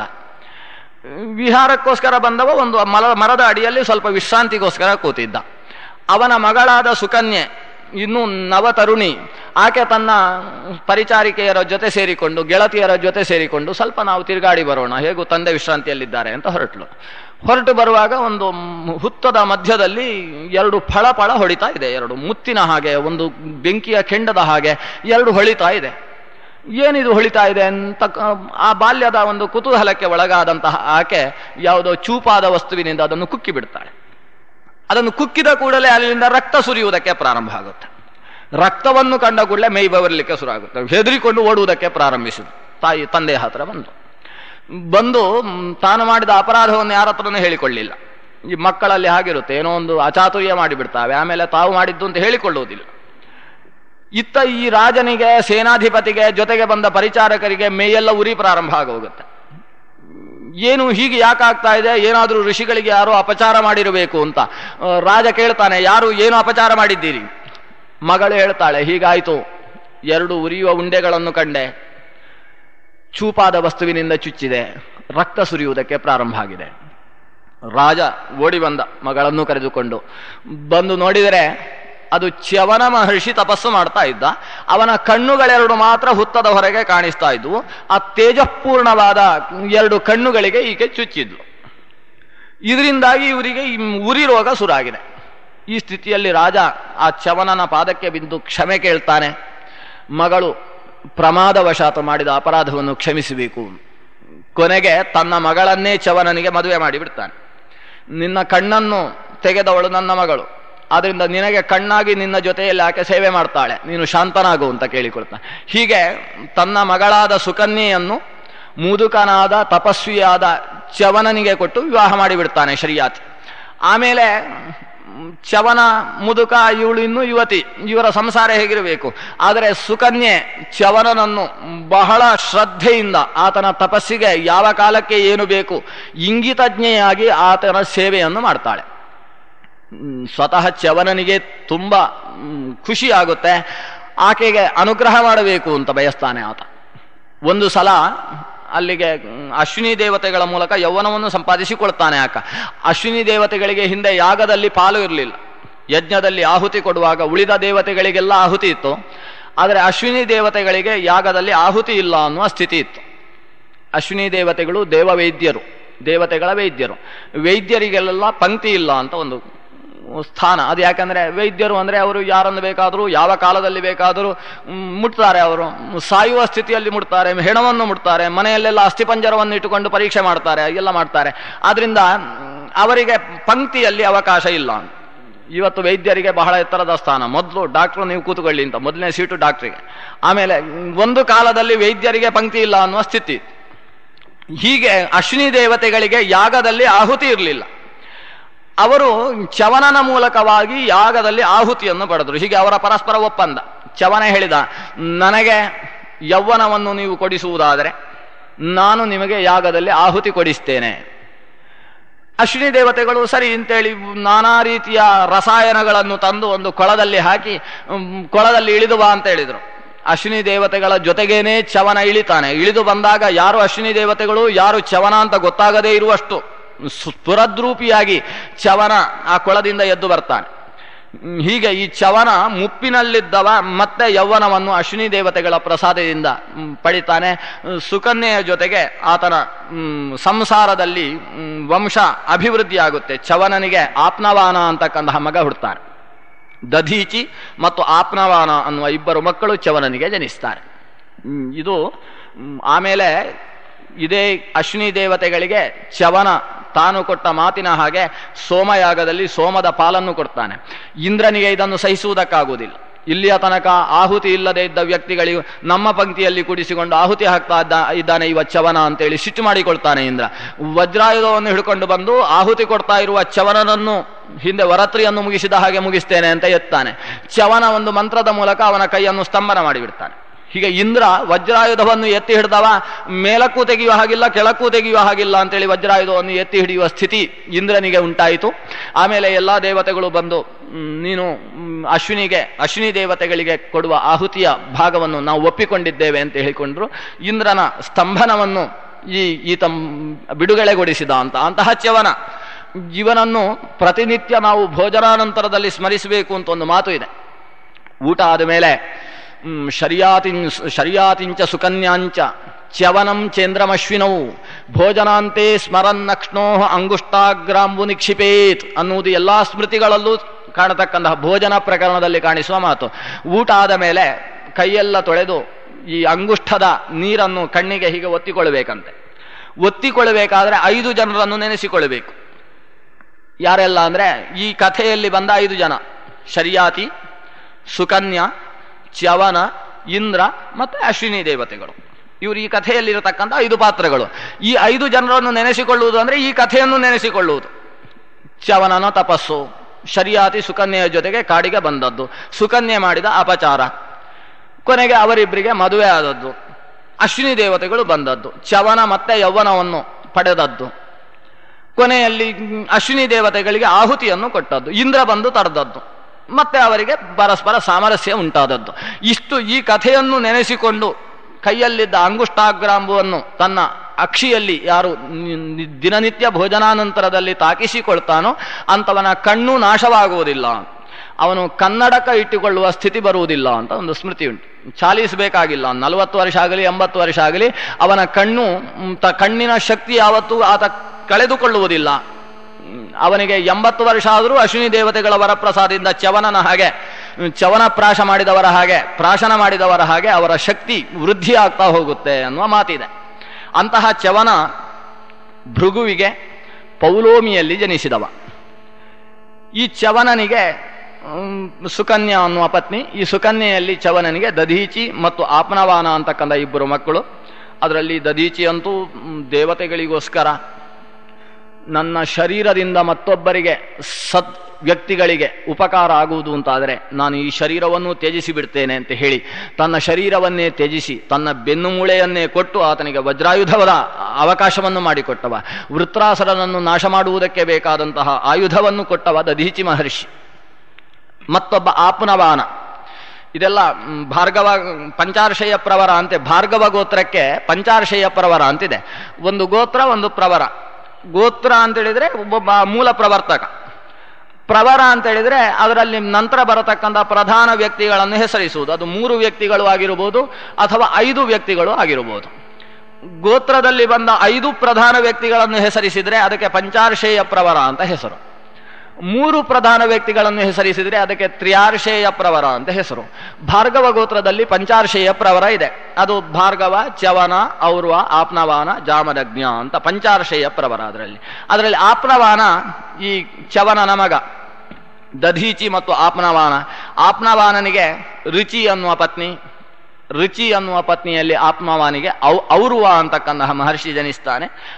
ಔರ್ವನ ಮಗ ರುಚಿಕ. ರುಚಿಕನಿಗೆ ಸತ್ಯವತಿಯಲ್ಲಿ ಜಮದಗ್ನಿ. ಜಮದಗ್ನಿಗೆ ಜಾಮದಗ್ನಿಯ ರಾಮ. ಪರಶುರಾಮ ಜಮದಗ್ನಿಗೆ ಮಗನಾಗಿ ಜನಿಸ್ತಾನೆ. ಇಲ್ಲೂ ಒಂದು ವಿಶೇಷತೆ ಇದೆ. ಈಗ ರುಚಿಕ ಅನ್ನುವ ಮಹರ್ಷಿಗೆ ಯಜ್ಞದಲ್ಲಿ ಸತ್ಯವತಿ ಅನ್ನುವ ಪತ್ನಿ. ಆ ಸತ್ಯವತಿಯಲ್ಲಿ ಸಂತಾನ ಆಗಬೇಕು ಅನ್ನುವ ಆಲೋಚನೆ. ಅದಕ್ಕೋಸ್ಕರ ಒಂದು ಯಜ್ಞ ನಡೆಯಿತು. ಋಷಿ ಪುಂಸವನ ವಸ್ತುವನ್ನು ಅಭಿಮಂತ್ರಣೆ ಮಾಡಿದ. ಏನಾಯಿತು ಅಂದರೆ ಈ ಸತ್ಯವತಿ ಅವಳು ವಸ್ತುತಃ ಸತ್ಯವತಿ ಮತ್ತು ಗಾಧಿಯ ಪತ್ನಿ. ಗಾಧಿ ಪತ್ನಿ ಮತ್ತು ಈ ರುಚಿಕನ ಪತ್ನಿ ತಾಯಿ ಮಗಳು. ಇವರಿಬ್ಬರು ಕೂಡ ಈ ಪುಂಸವನ ಜಲವನ್ನು ವ್ಯತ್ಯಾಸ ಮಾಡಿಕೊಂಡು ಬಿಟ್ರು. ಗಾಧಿ ಒಬ್ಬ ರಾಜ, ರುಚಿಕ ಒಬ್ಬ ಬ್ರಾಹ್ಮಣ ಋಷಿ. ಇವು ಬ್ರಾಹ್ಮಣನ ಪತ್ನಿ ಮತ್ತು ಕ್ಷತ್ರಿಯನ ಪತ್ನಿ. ಇವರು ತಾಯಿ ಮತ್ತು ಮಗಳು. ಇವರಿಬ್ಬರೂ ಕೂಡ ಈ ಕ್ಷಾತ್ರ ಪುಂಸವನ ಮತ್ತು ಬ್ರಾಹ್ಮ ಪುಂಸವನವನ್ನು ವ್ಯತ್ಯಾಸ ಮಾಡಿಕೊಂಡ ಬಲದಿಂದ ಕ್ಷತ್ರಿಯ ವಂಶದಲ್ಲಿ ಒಬ್ಬ ಬ್ರಾಹ್ಮಣ ಹುಟ್ಟಿದ, ಬ್ರಾಹ್ಮಣ ವಂಶದಲ್ಲಿ ಒಬ್ಬ ಕ್ಷತ್ರಿಯ ಹುಟ್ಟಿದ, ಹೀಗಾಗಿ ಹೋಯಿತು ಅಂತ. ಅದರಲ್ಲಿ ಋಚಿಕನ ಪತ್ನಿ ವಸ್ತುತಃ ಬ್ರಾಹ್ಮ ಪುಂಸವನವನ್ನು ತಗೊಳ್ಬೇಕಿತ್ತು, ಅವಳು ತಾಯಿ, ಅವಳು ತಗೊಳ್ಬೇಕಿತ್ತು. ಇತ್ತ ಕಡೆ ಗಾಧಿಯ ಪತ್ನಿ ಅವಳು ಕ್ಷಾತ್ರ ಪುಂಸವನವನ್ನು ತಗೊಳ್ಬೇಕಿತ್ತು. ಈ ತಾಯಿ ಮಗಳು ಸೇರಿಕೊಂಡು ವ್ಯತ್ಯಾಸ ಮಾಡಿಕೊಂಡು, ಹಾಗಾಗಿ ಇತ್ತ ಕಡೆ ಗಾಧಿಯ ಮಗನಾಗಿ ಒಬ್ಬ ಬ್ರಾಹ್ಮಣ ವಿಶ್ವಾಮಿತ್ರ ಜನಿಸ್ತಾನೆ. ಇಲ್ಲಿ ಬ್ರಾಹ್ಮಣನ ಪತ್ನಿಯಾದಂತಹ ಋಚಿಕನ ಮಗನಾಗಿ ಒಬ್ಬ ಕ್ಷತ್ರಿಯ ಹುಟ್ಟಬೇಕಿತ್ತು. ಆದರೆ ಆಕೆ ಆದ ಈ ವ್ಯಭಿಚಾರವನ್ನು, ಒಂದು ಪುಂಸವನ ವ್ಯಭಿಚಾರ ಅಂತಿದ್ದಕ್ಕೆ ಹೆಸರು, ಈ ಆದ ವ್ಯಭಿಚಾರವನ್ನು ಕ್ಷಮಿಸಬೇಕು, ಏನಾದರೂ ಮಾಡಿ ಲೋಕಕಂಟಕನಾದ ಕ್ಷತ್ರಿಯ ನನ್ನ ಗರ್ಭದಲ್ಲಿ ಹುಟ್ಟದೇ ಇರುವ ಹಾಗೆ ಮಾಡಬೇಕು ಅಂತ ತನ್ನ ಗಂಡನಾದ ಜಮದಗ್ನಿಯಲ್ಲಿ ಮತ್ತೆ ಮತ್ತೆ ಋಚಿಕನಲ್ಲಿ ಬೇಡಿಕೊಳ್ತಾಳೆ. ಆಗ ಋಚಿಕ ಅನುಗ್ರಹಿಸ್ತಾನೆ, ತೊಂದರೆ ಇಲ್ಲ, ನಿನ್ನ ಮಗನಾಗಿ ಕ್ಷತ್ರಿಯ ಹುಟ್ಟುವುದಿಲ್ಲ, ನಿನ್ನ ಮಗನ ಮಗನಾಗಿ ಕ್ಷತ್ರಿಯ ಹುಟ್ಟುತ್ತಾನೆ ಅಂತ ಹೇಳ್ತಾನೆ. ಹೀಗಾಗಿ ಹುಟ್ಟಿದವ ಜಮದಗ್ನಿಗೆ ಹುಟ್ಟಿದವ ಮತ್ತೆ ಕ್ಷತ್ರಿಯನಾದಂತಹ ರಾಮ ವಸ್ತುತಃ ಬ್ರಾಹ್ಮಣ ವಂಶದಲ್ಲಿ ಹುಟ್ಟಿದವ, ಆದರೆ ಕ್ಷಾತ್ರ ಪುಂಸವನದಿಂದ ಜನಿಸಿದವಾದ್ರಿಂದ ಸಮಗ್ರ ಕ್ಷತ್ರಿಯರನ್ನು 21 ಬಾರಿ ತಿರುಗಾಡಿ ನಾಶ ಮಾಡಿದಂತಹ ಮಹಾಪ್ರತಾಪಿಯಾಗಿ ಭಾರ್ಗವರಾಮ ಪರಶುರಾಮ ಈ ಜಮದಗ್ನಿಯಲ್ಲಿ ಜನಿಸ್ತಾನೆ. ಹೀಗೆ ಇದು ಭಾರ್ಗವ ಗೋತ್ರದ ವಂಶವಿಸ್ತಾರ, ಭಾರ್ಗವ ಗೋತ್ರದ ಪಂಚಾರ್ಷೀಯ ಪ್ರವರವನ್ನು ನಿರೂಪಿಸತಕ್ಕಂತಹ ಭಾಗ. ಭೃಗು ಮತ್ತು ಪೌಲೋಮಿ. ಭೃಗು ವಸ್ತುತಃ ವರುಣನ ಮಗ, ಭೃಗುವಿನ ಮಗ ಚ್ಯವನನಿಗೆ ಸುಕನ್ಯೆಯ ಜೊತೆಗೆ ವಿವಾಹ. ಇವರಲ್ಲಿ ದಧೀಚಿ ಮತ್ತು ಆಪ್ನವಾನನಿಗೆ ಔರ್ವನಿಗೆ ಋಚಿಕನಿಗೆ ಜಮದಗ್ನಿಗೆ ಪರಶುರಾಮ ಅಂತ. ಇದು ಒಂದು ರೀತಿಯ ವಂಶವಿಸ್ತಾರ. ಅದರಲ್ಲಿ ಪರಶುರಾಮ ಚಿರಂಜೀವಿ ಅಂತ ಕರೆಸಿಕೊಳ್ತಾನೆ. ಅದರ ನಿಮಿತ್ತವನ್ನೆಲ್ಲ ಮುಂದೆ ಈ ಪುರಾಣ ನಿರೂಪಿಸಿಕೊಂಡು ಹೋಗುತ್ತೆ. ಇದರ ನಂತರ ಅಂಗಿರಸ್ಸಿನ ಗೋತ್ರವನ್ನು ನಿರೂಪಣೆ ಮಾಡ್ತಾರೆ. ಈ 2 ಗೋತ್ರಗಳು ಬಹಳ ವಿಸ್ತಾರವಾದ ಗೋತ್ರಗಳು. ಒಂದು ಭಾರ್ಗವ ಗೋತ್ರ, ಮತ್ತೊಂದು ಆಂಗಿರಸ ಗೋತ್ರ. ಭೃಗುವಿಗೆ ಸಂಬಂಧಿಸಿದ್ದು ಭಾರ್ಗವ ಗೋತ್ರ, ಅಂಗಿರಸ್ಸಿಗೆ ಸಂಬಂಧಪಟ್ಟದ್ದು ಆಂಗಿರಸ ಗೋತ್ರ ಅಂತ. ಈ ಅಂಗಿರಸ ಗೋತ್ರದ ವಿಸ್ತಾರ, ಅದರಲ್ಲಿ ಒಂದು 4 ರೀತಿಯ ತ್ರಯಾರ್ಷೇಯ ಪ್ರವರಗಳು ಇದ್ದಾವೆ. ಈಗ ಭಾರ್ಗವ ಗೋತ್ರದಲ್ಲಿ 2 ರೀತಿಯಾದ ಪಂಚಾರ್ಷೇಯ ಪ್ರವರ, ಆದರೆ ಆಂಗಿರಸ ಗೋತ್ರದಲ್ಲಿ 4 ರೀತಿಯಾದ ತ್ರಯಾರ್ಷೇಯ ಪ್ರವರಗಳಿದ್ದಾವೆ. ಆಂಗಿರಸ, ಅಂಬರೀಷ, ಬಾರ್ಹಸ್ಪತ್ಯ, ಬೇರೆ ಬೇರೆ ರೀತಿಯಾದ್ದು. ಅದಕ್ಕೆಲ್ಲ ಕಾರಣಗಳನ್ನು, ಅದರ ವಿಸ್ತಾರವನ್ನು ಬಹಳ ಚೆನ್ನಾಗಿ ಬ್ರಹ್ಮಾಂಡ ಪುರಾಣ ನಿರೂಪಿಸಿದೆ. ಬೇರೆ ಕಡೆಯಲ್ಲಿ ಇಷ್ಟು ವಿಸ್ತಾರವಾಗಿ ಸಿಗುವುದು ಅಪರೂಪ. ಬಹಳ ಸುಂದರವಾದ ನಿರೂಪಣೆ ಇದೆ. ಅದರಲ್ಲಿ ಬೃಹಸ್ಪತಿ ಬರ್ತಾನೆ, ಆ ಸಂವರ್ತ ಅಂತಕ್ಕಂತಹ ವ್ಯಕ್ತಿ ದೊಡ್ಡ ದೊಡ್ಡ ಮಹರ್ಷಿಗಳೆಲ್ಲ ಆ ವಂಶದಲ್ಲಿ, ಉಷಿಜ, ದೀರ್ಘತಮ, ಬೃಹದುಕ್ಥ, ವಾಮದೇವ, ಇವರೆಲ್ಲರೂ ಕೂಡ ಈ ಅಂಗಿರಸ್ಸಿನ ಗೋತ್ರದಲ್ಲಿ ಬಂದಿರತಕ್ಕಂಥವರು. ಈ 2 ಗೋತ್ರಗಳಲ್ಲಿ ಸಗೋತ್ರ ವಿವಾಹಕ್ಕೆ ಅವಕಾಶ ಇದೆ. ಬೇರೆ ಯಾವ ಗೋತ್ರದಲ್ಲೂ ಸಗೋತ್ರ ವಿವಾಹಕ್ಕೆ ಅವಕಾಶ ಇಲ್ಲ. ಸಾಮಾನ್ಯ ಜಾತಕಗಳನ್ನು ನೋಡಿ ವಿವಾಹ ಮಾಡುವಂತಹದ್ದು ನಮ್ಮ ಸಾಂಪ್ರದಾಯಿಕವಾದ ಪದ್ಧತಿ. ಒಬ್ಬರ ಮುಖ ನೋಡಿದ ಕೂಡಲೇ ಇವಳು ನನಗೆ ಆಗಬಹುದು ಅಂತ ಇವನಿಗೆ ಅನಿಸುವುದು, ಇವನು ನನಗೆ ಆಗಬಹುದು ಅಂತ ಆಕೆಗೆ ಅನ್ನಿಸಿತು ಅಂತ ಅದು ಕೂಡಲೇ ವಿವಾಹ ಮಾಡುವುದು ಬ್ರಾಹ್ಮ ಪದ್ಧತಿಯಲ್ಲಿ ಇಲ್ಲ. ಅದರಲ್ಲಿ ಅವರ ಮುಂದಿನ ಜೀವನ ಹೇಗೆ, ಇಬ್ಬರ ಗ್ರಹಗತಿ ಹೇಗಿದೆ, ಅವರಿಬ್ಬರ ಜಾತಕ ಕುಂಡಲಿಯಲ್ಲಿ ಇರತಕ್ಕಂತಹ ಗ್ರಹಗಳು, ಇವನ್ನೆಲ್ಲ ನೋಡುವುದಕ್ಕಿಂತ ಮೊದಲು ಇಬ್ಬರ ಗೋತ್ರ ಯಾವುದು ಅನ್ನುವುದನ್ನು ಪರೀಕ್ಷೆ ಮಾಡ್ತಾ ಇದ್ರು. ಅದರಲ್ಲಿ ಒಬ್ಬ ಭಾರ್ಗವ ಗೋತ್ರ, ಇನ್ನೊಬ್ಬ ಅಂಗಿರಸ್ಸು ಗೋತ್ರ ಸರಿ ಆಗುತ್ತೆ. ಒಬ್ಬ ಕಾಶ್ಯಪ ಗೋತ್ರ, ಮತ್ತೊಬ್ಬ ಅತ್ರಿ ಗೋತ್ರ ಆಗುತ್ತೆ. ಆದರೆ ಅತ್ರಿ ಗೋತ್ರದ 2 ಮಕ್ಕಳು, ಹುಡುಗನು ಅತ್ರಿ ಗೋತ್ರ, ಹುಡುಗಿಯೂ ಅತ್ರಿ ಗೋತ್ರ, ಒಂದೇ ಗೋತ್ರ ಅಂತಾದರೆ ವಿವಾಹ ಇಲ್ಲ. ಸಗೋತ್ರ ವಿವಾಹ ನಿಷಿದ್ಧ ಅಂತ. ಯಾಕಂದ್ರೆ ಅದು ಒಂದು ಸ್ಥಿತಿಯಲ್ಲಿ ಅಣ್ಣ ತಂಗಿಯರ ಸ್ಥಿತಿ ಅವರಲ್ಲಿದೆ. ಅದು ಒಂದೇ, ಮೊದಲ ತಂದೆ ಒಬ್ಬನೇ, ಅಲ್ಲಿಂದ ನಂತರ ದೊಡ್ಡಪ್ಪ ಚಿಕ್ಕಪ್ಪ ಆಗಿ ಬಹಳ ಕಾಲ ಆದ ಮೇಲೆ ಈಗ ಹುಟ್ಟಿದೆ. ಯಾರು ನಮ್ಮ ಒಂದೇ ವಂಶ ಅಂತ ಗೊತ್ತಿಲ್ಲ, ಆದರೆ ಗೋತ್ರದ ಮೂಲಕವಾಗಿ ನಾವು ಒಂದೇ ಕಡೆಯಿಂದ ಬಂದವರು. ಆದ್ರಿಂದ ಆ 2 ರಕ್ತಗಳು ಒಟ್ಟು ಸೇರಿದರೆ ಸಂತತಿ ಅದರಿಂದ ಉಂಟಾಗುವುದಿಲ್ಲ ಅನ್ನುವ ಕಾರಣದಿಂದ ಸಗೋತ್ರ ವಿವಾಹವನ್ನು ಋಷಿಮುನಿಗಳು ನಿಷೇಧ ಮಾಡಿದರು. ಆದರೆ 2 ಗೋತ್ರಗಳಲ್ಲಿ ಸಗೋತ್ರ ವಿವಾಹಕ್ಕೆ ಅವಕಾಶ ಕೊಟ್ಟರು. ಅದೊಂದು ಭಾರ್ಗವ ಗೋತ್ರ, ಮತ್ತೊಂದು ಅಂಗಿರಸ್ ಗೋತ್ರ. ಕಾಶ್ಯಪ ಗೋತ್ರದಲ್ಲೂ ಸಗೋತ್ರ ವಿವಾಹಕ್ಕೆ ಅವಕಾಶ ಕೊಡಲಿಲ್ಲ. ಭೃಗ್ವಾಂಗಿರಸಂ ವಿನಾ ಅಂದ್ರು. ಭೃಗು, ಭಾರ್ಗವ ಮತ್ತು ಅಂಗಿರಸ ಇದು ಬಹಳ ವಿಸ್ತಾರವಾಗಿ ಬೆಳೆದದ್ದು. ಅದು ಕೆಲವೊಂದು ಸಂದರ್ಭದಲ್ಲಿ ಸ್ತ್ರೀ ಇಲ್ಲದೆ ಪುರುಷ ಮಾತ್ರದಿಂದ ಸೃಷ್ಟಿ ವಿಸ್ತಾರವಾಗಿರತಕ್ಕಂಥದ್ದಿದೆ. ಆದ್ರಿಂದ ಈ ಭಾರ್ಗವ ಮತ್ತು ಆಂಗಿರ ಸಗೋತ್ರದಲ್ಲಿ ಸಗೋತ್ರವಾಗಿದ್ರೂ ತೊಂದರೆ ಇಲ್ಲ, ಪ್ರವರದಲ್ಲಿ ವ್ಯತ್ಯಾಸ ಉಂಟು ಅಂತಾದರೆ ವಿವಾಹವನ್ನು ನಡೆಸಬಹುದು ಅನ್ನುವ ಅವಕಾಶವನ್ನು ಕೊಟ್ಟಿದ್ದಾರೆ. ಆ ಎರಡೂ ಗೋತ್ರಗಳ ಬಹಳ ವಿಸ್ತೃತವಾದ ವಿವರಣೆಯನ್ನು ಈ ಬ್ರಹ್ಮಾಂಡ ಪುರಾಣ ನಿರೂಪಿಸಿದೆ. ಆನಂತರ ಮರೀಚಿಯ ವಂಶವನ್ನು ವಿವರಿಸುತ್ತೆ. ಇಲ್ಲಿ ಮರೀಚಿ ಮಹರ್ಷಿ ನೀರಿನಲ್ಲಿ ಕೂತಿದ್ದಂತೆ. ಯಾಕಂದ್ರೆ ಇನ್ನೂ ಸೃಷ್ಟಿ ವಿಸ್ತಾರ ಆಗುವ ಪ್ರಾರಂಭದ ಕಾಲದ ಸೃಷ್ಟಿ ಇದೆಲ್ಲ. ಹಾಗಾಗಿ ಮರೀಚಿ ನೀರಿನಲ್ಲಿ ಕುಳಿತು ಚಕಮೇ ನಾಭಿದ್ಯಾಯನ್ ಪ್ರಜೇಪ್ಸಯ, ಮಕ್ಕಳು ಆಗಬೇಕು ಅಂತೇಳಿ ತಾನು ಕುಳಿತು ತಪಸ್ಸು ಮಾಡ್ತಾ ಇದ್ದ ನೀರನ್ನು ಕಾಮಿಸಿದ. ಇದೆಲ್ಲ ಇಂಥ ಮಾತುಗಳೆಲ್ಲ ಪುರಾಣದಲ್ಲಿ ವೇದಗಳಲ್ಲಿ ಬಹಳಷ್ಟು ಬರುತ್ತೆ. ಏನಿದು ನೀರನ್ನು ಕಾಮಿಸುವುದು, ಮಣ್ಣನ್ನು ಕಾಮಿಸುವುದು, ಏನಿದು ಅದರಿಂದ ಮಕ್ಕಳನ್ನು ಪಡೆಯುವುದು ಏನು ಅಂತ ಆಶ್ಚರ್ಯ ಆಗ್ತದೆ ಕೆಲವು ಸಲ. ಆಪೋಬ್ರುವನ್ ಅಂತ ವೇದ ಹೇಳುತ್ತೆ. ನೀರು ಮಾತಾಡಿದುವು, ಮೃದಬ್ರವೀತ್, ನೀರು ಮಣ್ಣು ಮಾತಾಡಿತು ಅಂತೆಲ್ಲ ಬರುತ್ತೆ. ಅದನ್ನು ನೋಡಿ ಪಾಶ್ಚಾತ್ಯರು ವೇದಕ್ಕೆ ವ್ಯಾಖ್ಯಾನ ಬರೆದ್ರು. ಇದೆಲ್ಲ ಅಬದ್ಧ ಇದೆ, ಇವರೆಲ್ಲ ಹೀಗೆ ಹೇಳ್ತಾರೆ. ಸಿಡಿಲು ಗುಡುಗಿತು ಅಂತ ಹೇಳ್ತಾರೆ. ಸಿಡಿಲು ಗುಡುಗುದಲ್ಲ, ಅದು ಶಬ್ದ ಮಾಡುವುದು, ಅದು ಮಾತಾಡುವುದಿಲ್ಲ ಅಂತ ಹೀಗೆಲ್ಲ ಮಾತಾಡುದು. ಆದರೆ ನಮ್ಮಲ್ಲಿ ಮಣ್ಣು ಮಾತಾಡಿತು ಅಂದ್ರೆ ಮಣ್ಣು ಅಂತ ಹೇಳಿದ್ರೆ ಬರೀ ಮಣ್ಣು ಅಲ್ಲ, ವೇದ ಮೃತ್ ಅಂತ ಹೇಳಿದ್ರೆ ಅದು ಮಣ್ಣಿಗೆ ಅಭಿಮಾನಿನಿಯಾದ ಒಂದು ದೇವತಾ ಶಕ್ತಿಯನ್ನು ವೇದ ಹೇಳುತ್ತೆ. ನೀರು ಮಾತಾಡಿತು ಅಂದ್ರೆ ನೀರು ಅಂತ ಹೇಳಿದ್ರೆ ನೀರಿಗೆ ಅಭಿಮಾನಿಯಾದಂತಹ ವರುಣನನ್ನು ನೀರು ಅಂತ ಹೇಳುತ್ತೆ. ನೀರಿಗೆ ಅಭಿಮಾನಿಯಾಗಿರತಕ್ಕಂತಹ ಭಾಗೀರಥಿಯನ್ನು ನೀರು ಅಂತ ಹೇಳುತ್ತೆ. ನದಿ ದೇವತೆಗಳನ್ನು ನೀರು ಅಂತ ಹೇಳುತ್ತೆ. ಆದ್ರಿಂದ ನದಿ ಅಂತ ಹೇಳಿದ್ರೆ ಹರಿಯುವ ಒಂದು ಜಡ ಅಂತ ನಾವು ಭಾವಿಸುವುದಿಲ್ಲ, ವೇದ ಭಾವಿಸುವುದಿಲ್ಲ, ಪುರಾಣ ಭಾವಿಸುವುದಿಲ್ಲ. ಅವೆಲ್ಲವೂ ಎಲ್ಲ ಜಡದ ಒಳಗೂ ಒಂದು ಚೈತನ್ಯ, ಒಂದು ಚೇತನ, ಒಂದು ನಿಯಾಮಕವಾದ ಶಕ್ತಿ, ಅದನ್ನು ಇಟ್ಟುಕೊಂಡು ವೇದ ಮಾತಾಡುತ್ತೆ. ಹಾಗೆ ಪುರಾಣ ಹೇಳುತ್ತೆ. ಆ ನೀರನ್ನು ಕಾಮಿಸಿದ ನದಿ ದೇವತೆಗಳನ್ನು, ಅಭಿಮಾನಿನಿಗಳನ್ನು ಕಾಮಿಸಿದ ಮರೀಚಿ, ಅವರಲ್ಲಿ ಒಬ್ಬ ಮಗ ಹುಟ್ಟಿದ. ಅವನಿಗೆ ಅರಿಷ್ಟನೇಮಿ ಅಂತ ಹೆಸರಂತೆ. ಹೀಗೆ ಮರೀಚಿಗೆ ಹುಟ್ಟಿದ ಮಗ ಅರಿಷ್ಟನೇಮಿ ಅಂತ. ನೋಡಿದಾಗ ಅರಿಷ್ಟ ಅಂತ ಹೇಳಿದ ಕೂಡಲೇ ಹಾಗಾದ್ರೆ ಏನೇನು ಅರಿಷ್ಟ ಮಾಡಿದ ಅಂತ, ಬಹಳ ಉತ್ತಮವಾದ ಪ್ರಜೆ, ಅನಿಷ್ಟದ ಮಗ ಅಲ್ಲ. ಯಾಕಂದ್ರೆ ಅರಿಷ್ಟ ಅನ್ನುವ ಶಬ್ದಕ್ಕೆ ಸಂಸ್ಕೃತದಲ್ಲಿ ಒಂದು ಅರ್ಥ ಶುಭ ಅಂತ. ಅರಿಷ್ಟ ಅಂದ್ರೆ ಶುಭ. ಅರಿಷ್ಟಂ ಅಸ್ತು ಅಂತ ಆಶೀರ್ವಾದ ಮಾಡುವುದು. ಯಾರಾದರೂ ಬಂದ್ರೆ ಒಬ್ಬೋ ತವ ಅರಿಷ್ಟಂ ಅಸ್ತು ಅಂತ ಆಶೀರ್ವಾದ ಮಾಡಿದರೆ ಏನು ತಪ್ಪಲ್ಲ. ಆದರೆ ಮನಸ್ಸಿನಲ್ಲಿ ಸರಿಯಾಗಿರಬೇಕು ಆಲೋಚನೆ. ಅರಿಷ್ಟ ಅಂದ್ರೆ ಪಂಚ ಅರಿಷ್ಟಗಳು, ದುರಿಷ್ಟಗಳು, ಕೆಟ್ಟ ಅರಿಷ್ಟ, ಆ ಭಾವನೆ ಇರಬಾರ್ದು. ಅರಿಷ್ಟ ಅಂದ್ರೆ ಶುಭ ಅನ್ನುವ ಅರ್ಥ ನಿಮ್ಗೆ ಗೊತ್ತಿರಬೇಕು. ಅರಿಷ್ಟಂತೂ ಶುಭಾಶುಭೇ ಅಂತ ಕೋಶ ಹೇಳುತ್ತೆ. ಅದರಿಂದ ಅರಿಷ್ಟ ಅಂದ್ರೆ ಶುಭ.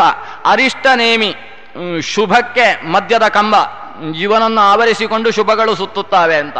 ಶುಭದ ಮಧ್ಯದಲ್ಲಿರತಕ್ಕಂಥವ ಅನ್ನುವ ಸುಂದರವಾದ ಹೆಸರು. ಹೀಗೆ ಮರೀಚಿಗೆ ಅರಿಷ್ಟನೇಮಿ ಅನ್ನುವ ಮಗ ಹುಟ್ಟಿದ. ಈ ಅರಿಷ್ಟನೇಮಿ ಅವನು ಮತ್ತೆ ಮಕ್ಕಳಿಗೋಸ್ಕರ ತಪಸ್ಸು ಮಾಡಿದ ಅಂತೆ. ಭಾರಿ ತಪಸ್ಸು. ನಾಮ್ನಾ ಅರಿಷ್ಟನೇಮಿಂ ಪ್ರಜಾಪತಿಂ ಪುತ್ರಂ ಮರೀಚಿಸ್ತಪಸಿ ನಿರತಃ ಸಹ ಅಪ್ಸು ಅತೀಪ ತಪತ್. ಆಮೇಲೆ ಇವ 7 ವರ್ಷ ಸಹಸ್ರಾಣಿ ತತಃ ಸಹ ಅಪ್ರತಿಮಃ ಅಭವತ್. 7,000 ವರ್ಷ ಈ ಅರಿಷ್ಟನೇಮಿ ತಾನೂ ನೀರಿನಲ್ಲಿ ನಿಂತು, ತನ್ನ ತಾಯಿಯಾದ ನೀರಿನಲ್ಲಿ ನಿಂತು ತಾನು 7,000 ವರ್ಷ ತಪಸ್ಸು ಮಾಡಿದ. 7,000 ವರ್ಷ ತಪಸ್ಸಾದ ಕೂಡಲೇ ಆತ ತಾನು ತಪಸ್ಸು ಮಾಡ್ತಾ ಇದ್ದ ಒಂದು ಶ್ಲೋಕವನ್ನು ನೆನೆಸಿಕೊಂಡ. ವಾಕ್, ಆ ಶ್ಲೋಕ, ಆ ಮಾತು, ಆ ಶ್ಲೋಕವನ್ನು ನೆನೆಸಿಕೊಂಡು ಆ ಶ್ಲೋಕ ದೇವಿಯಲ್ಲಿ ತಾನು ಮನಸ್ಸು ಮಾಡಿದಂತೆ, ನೀನು ನನಗೊಂದು ಮಗು ಕೊಡು ಅಂತ. ನೋಡಿ, ಆತ ನೀರಿನಲ್ಲಿ ನಿಂತು ತಪಸ್ಸು ಮಾಡ್ತಾ ಇದ್ದ ಇವನ ಅಪ್ಪ ಮರೀಚೆ. ಆ ನೀರನ್ನು ಕಾಮಿಸಿ ಮಗುವನ್ನು ಪಡೆದ. ಇವ ತಪಸ್ಸು ಮಾಡುವಾಗ ಒಂದು ಶ್ಲೋಕವನ್ನು ಹೇಳ್ತಾ ಇದ್ದ, ಆ ಶ್ಲೋಕವನ್ನು ಕಾಮಿಸಿದ, ಆ ಶ್ಲೋಕದಿಂದ ಒಂದು ಮಗುವನ್ನು ಪಡೆದ. ವಾಚಂ ಶ್ಲೋಕಂ ಅಂತ ಪುತ್ರಾರ್ಥಿ ಸಲಿಲೆ ಸ್ಥಿತ. ತಾನು ಹೇಳ್ತಾ ಇದ್ದಂತಹ ವಾಗದೇವಿಯನ್ನು, ಆ ಶ್ಲೋಕಕ್ಕೆ ಅಭಿಮಾನಿನಿಯಾದಂತಹ ದೇವಿಯನ್ನು ಧ್ಯಾನಿಸಿದ, ಆಕೆಯಲ್ಲಿ ಒಂದು ಮಗುವನ್ನು ಪಡೆದ. ಹೀಗೆ ವಂಶ ವಿಸ್ತಾರವಾಯಿತು. ಹೀಗೆ 7,000 ವರ್ಷ ತಪಸ್ಸು ಮಾಡಿ ಮಕ್ಕಳನ್ನು ಪಡೆದಂತಹ ವ್ಯಕ್ತಿ ನೀರಿನಿಂದ ಎದ್ದ. ಒಬ್ಬ ಮಗನನ್ನು ಪಡೆದದ್ದಾಯಿತು. ಇನ್ನೂ ಸೃಷ್ಟಿ ವಿಸ್ತಾರ ಮಾಡುವಂತ ಚತುರ್ಮುಖನ ಆದೇಶ ಇದೆ. ಹಾಗೆ ದಕ್ಷ ಪ್ರಜಾಪತಿಯ ಹತ್ತಿರ ಬಂದು ನಿನ್ನ ಮಕ್ಕಳನ್ನು ನನಗೆ ಮದುವೆ ಮಾಡಿಕೊಡು ಅಂತ ಕೇಳಿದ.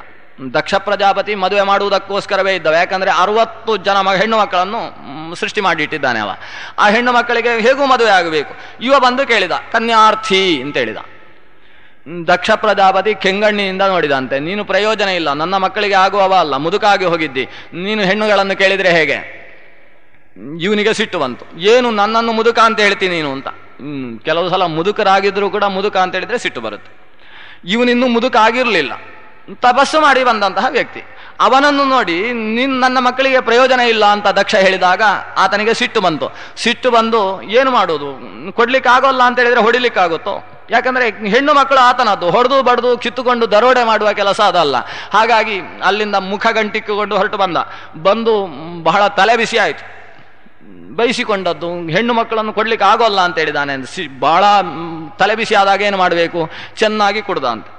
ಕುಡ್ದದ್ದು ಕಶ್ಯಂ ಪಿಬತೀತಿ ಕಶ್ಯಪಃ ಅಂತ ಅವನಿಗೆ ಹೆಸರಾಯ್ತಂತೆ. ಸಂಸ್ಕೃತದಲ್ಲಿ ಕಶ್ಯ ಅಂದ್ರೆ ಮದ್ಯ, ಸುರೆ. ಅದನ್ನು ಚೆನ್ನಾಗಿ ಕುಡ್ದದ್ರಿಂದ ಕನ್ಯಾ ನಿಮಿತ್ತಂ ಅತ್ಯುಕ್ತ ದಕ್ಷೇಣ ಕುಪಿತಃ ಪ್ರಭು ಅಪಿಪತ್ ಸತದಾ ಕಶ್ಯಂ ಮದ್ಯಂ ವಿಹೋಚ್ಯತೆ ಅಂತ. ಮದ್ಯಪಾನವನ್ನು ಅತಿಯಾಗಿ ಮಾಡಿದ್ರಿಂದ ಅವನಿಗೆ ಕಶ್ಯಪ ಅಂತ ಹೆಸರಾಯಿತು. ಹೀಗೆ ನಮ್ಮ ಸೃಷ್ಟಿಗೆ ಮೂಲದ ವ್ಯಕ್ತಿ ಭಾರೀ ಮದ್ಯಪಾನ ಒಂದು ಸಲ ಮಾಡಿದ್ದಾನೆ. ಆ ಮದ್ಯಪಾನ ಮಾಡಲಿಕ್ಕೆ ಕಾರಣ ಏನು ಅಂತ ಹೇಳಿದರೆ, ಹೆಣ್ಣು ಕೊಡೋಲ್ಲ ಅಂತ ಮಾವ ಆಗಬೇಕಾಗಿದ್ದವ ಹೇಳಿದ್ದು. ಅಷ್ಟು ಹೇಳಿದ್ದಕ್ಕೆ ತಲೆಬಿಸಿ ಶಾಂತಿ ಮಾಡುವುದಕ್ಕೋಸ್ಕರ ಮದ್ಯಪಾನವನ್ನು ಮಾಡಿದ್ದು. ಬಹುಶಃ ಅಲ್ಲಿಂದ ಪ್ರಾರಂಭ ಆಯಿತು. ತಲೆಬಿಸಿ ಆದಾಗ ಕುಡಿಯುವುದು ಅನ್ನೋದು ಶುರು ಆದದ್ದು ಇಲ್ಲಿಂದ.